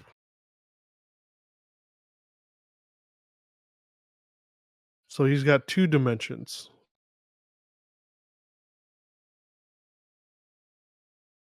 Uh, the idea of dimension has been difficult for mathematicians to define and push the boundaries of. It has taken hundreds of years of thought experiments and comparisons to arrive at the current understanding of the concept. We're fucking noobs too Yeah. compared to, like, to the universe. Like, we're Yeah. barely existed. Yeah, we're babies. Uh, in the universe's time, I think the entire timeline of the universe, we're in the last 0.5% Yeah. or something like that. So, yeah, I don't know.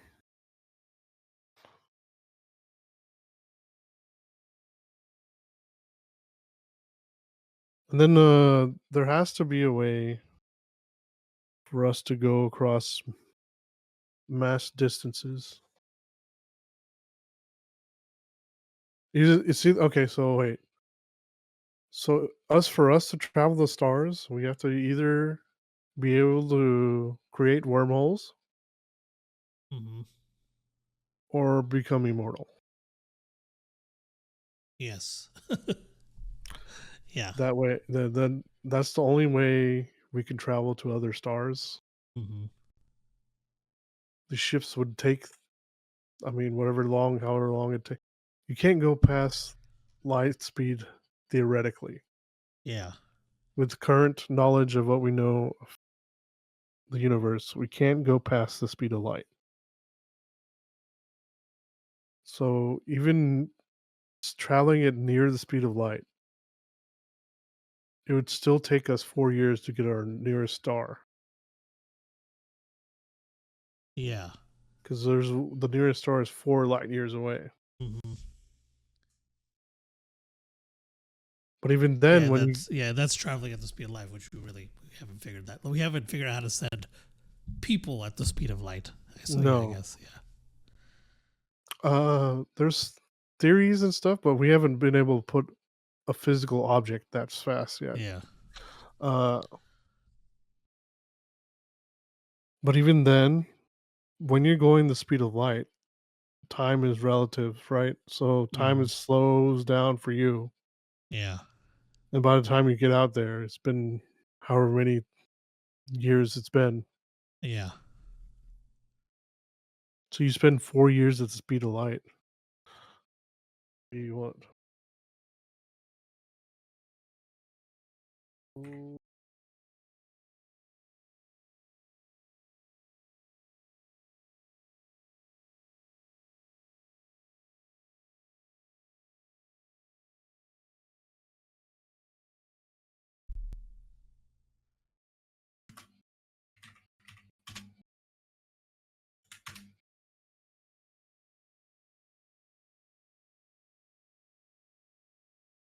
Mm,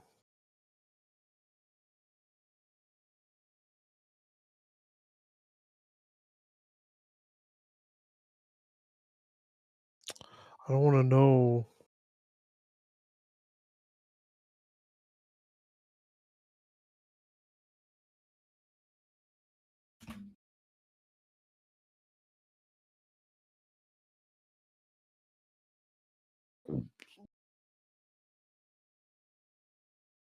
Time dilation.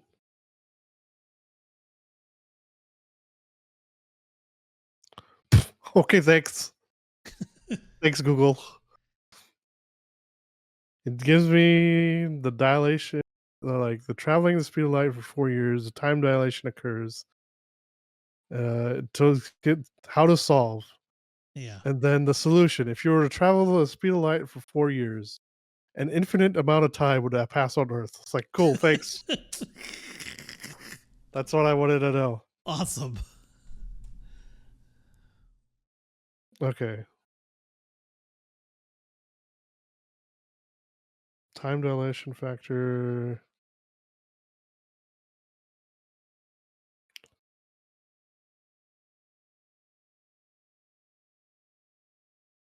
Wait, what?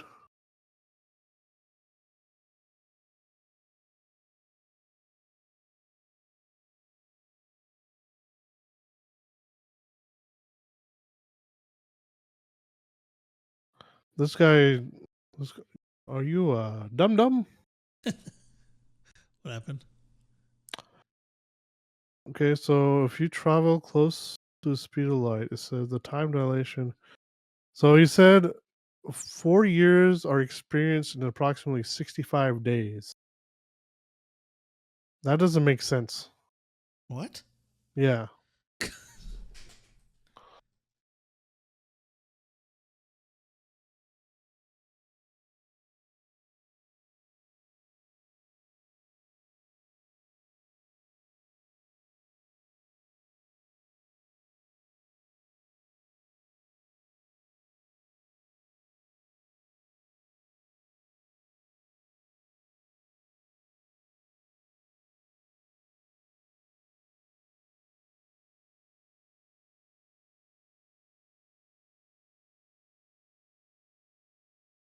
Why are they not? It says the trip would take them less time.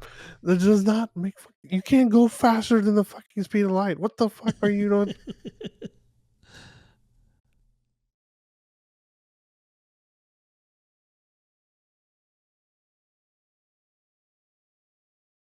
Okay, imagine it will take 10 years our time and 7 months their time.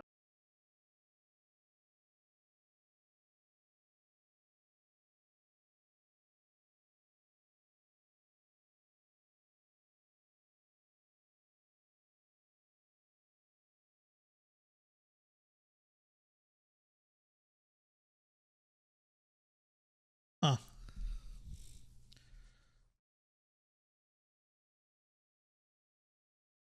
That wasn't.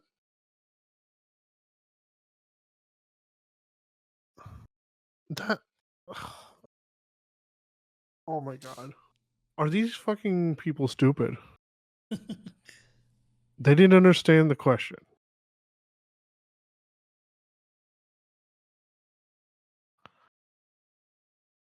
Someone said like it would take them 0.17 years. No, it takes 4 fucking years for light to go from here to there. Yeah. What? So the trip time would be 4 years. Yeah. Everyone keeps saying, "Oh, the time will it would take them this long to do it."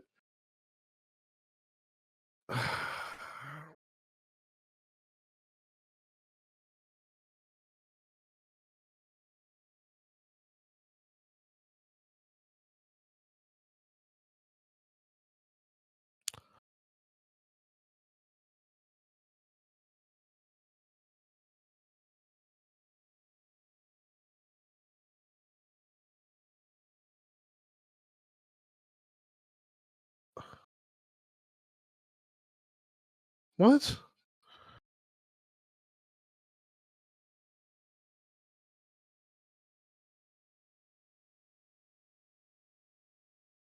I don't.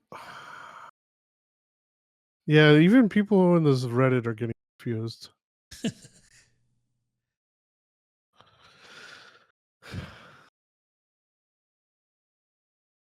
I was looking into the whole, they're saying the beings are future humans. Mm-hmm. So I was looking into that, and this one guy says, there are many ways that someone poses the question about how did they save themselves, essentially. How did humanity save themselves? But there's a lot of these deep, deep worded questions or whatever, answers, replies to this thing. And one guy, one person is like, there are many ways to look at how this paradox should be viewed, but can we all agree that the location of the Tesseract inside a black hole is just a poor choice of location? I mean, shit, you can create a wormhole near Saturn. Surely you can put the Tesseract wherever you want. Yeah. I just thought that was funny.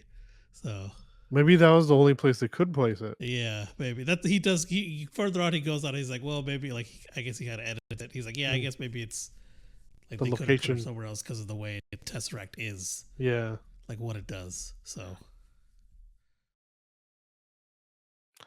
they also said that it's not a heavy black hole; it's a light black hole.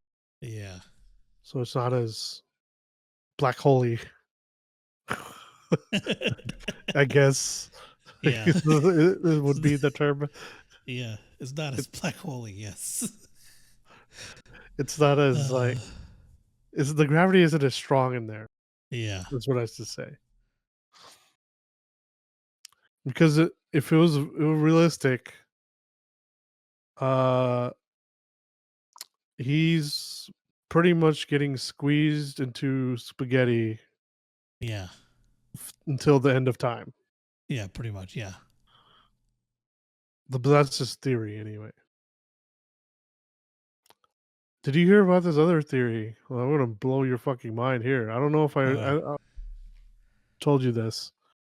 So there's a theory going around that the center of every black hole, if you happened to get past the event horizon, yeah, if you happen to get past the other side of the black hole, it'd be another universe. Oh. Yeah.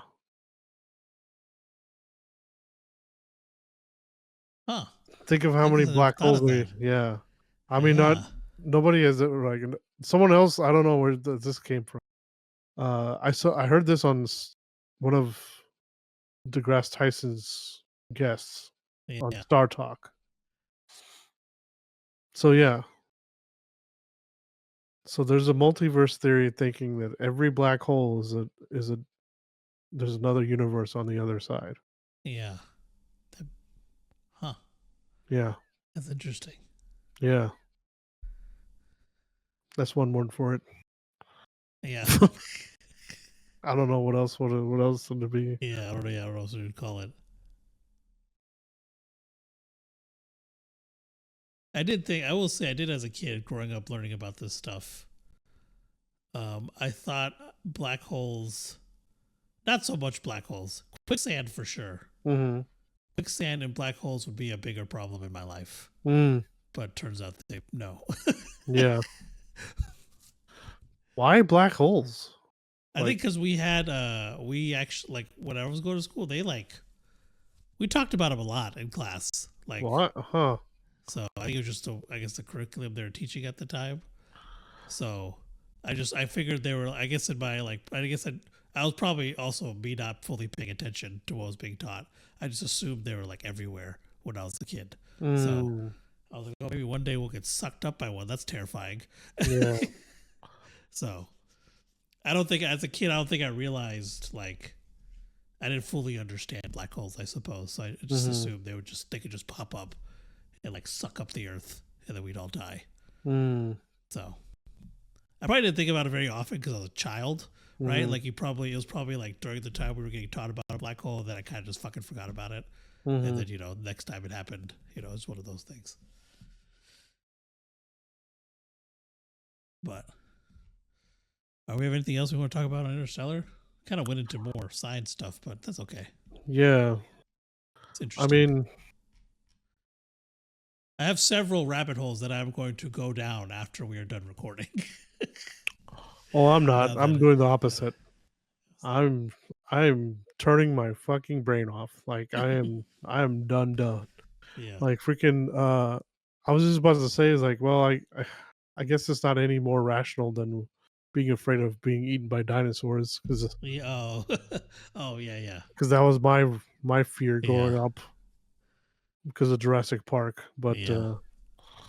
movies tend to exaggerate Yeah. I think a that lot of the things. quicksand stuff was definitely from movies.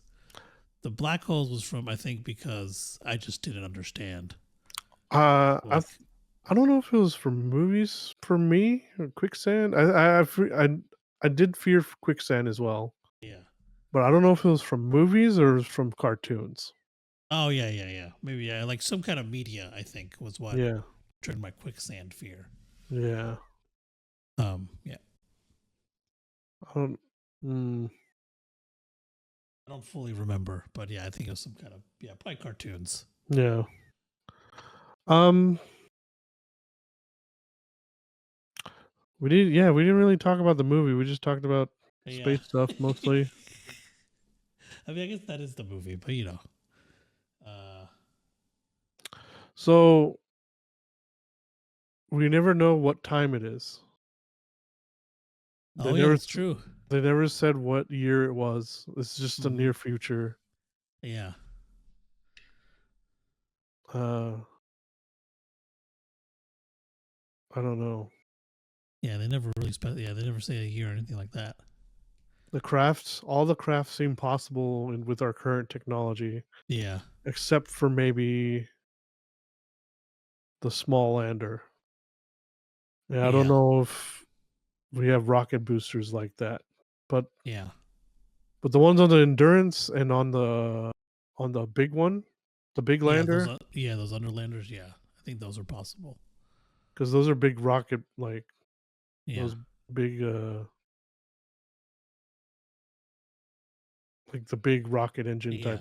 yeah, yeah. But All the stuff. Yeah, outside of the lander, I feel like all the stuff is fairly realistic. it Um, depends on but I don't know if it'll ever burn blue though,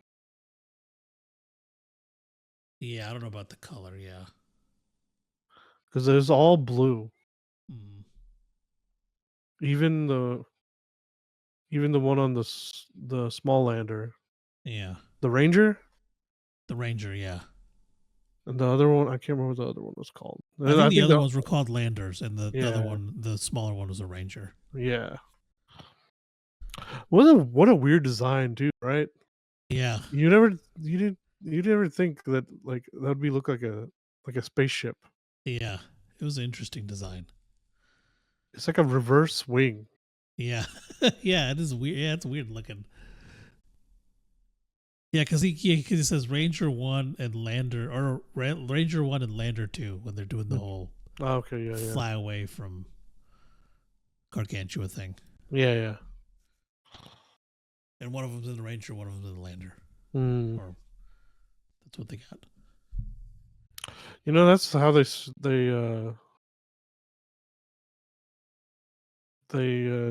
plan trajectories to different planets too. Is using different other planets' gravity. Oh, yeah. Like they slingshot around. Yeah, Yeah, they that's how they use that to go through orbit to yeah. find different orbits. Mm, So like going to Mars, you have to time it perfectly. You have to go to where it's going to be when you travel. So that's the shortest distance. yeah, So to just try to catch it in the middle of its orbit and so it's like extremely difficult. I mean, you could travel there straight, mm, but you have to account for the movement of the planet. yeah, You'd have to keep adjusting your trajectory. yeah. It would be. It's. I guess The, it's the sim- easier to go where it's gonna be, yeah. even though it involves, I guess, more preparation. Hmm. That's how we sent everything to Mars. Mm, That's yeah. I don't know. That's an whole other thing, man. It's like Mars and life on it and things like that. I think they said there could have been life on there at one point, but the atmosphere disappeared. Yeah. It pissadeered.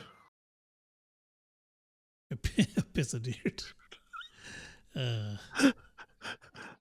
What? What are you surprised about that one? I got that one for you. I guess I just wasn't expecting you to say it. Oh man. All the things we say. Yeah. Anyway, yeah, I'm tired of talking. All right, that's all we got for you guys this week. Hope you guys enjoyed the episode. You guys can catch it every Sunday on Spotify, Google Podcast, Apple Podcasts, anywhere there's podcasts you can find us, as well as YouTube at 8 p.m. And you can also follow us on Instagram, TikTok, and Facebook at NerdDotGet. And then where can they find you? NerdDotGet Vikas on Instagram and YouTube. All right. Well, yeah, that's all we got for you guys this week. We'll see you guys next week. Bye. Bye.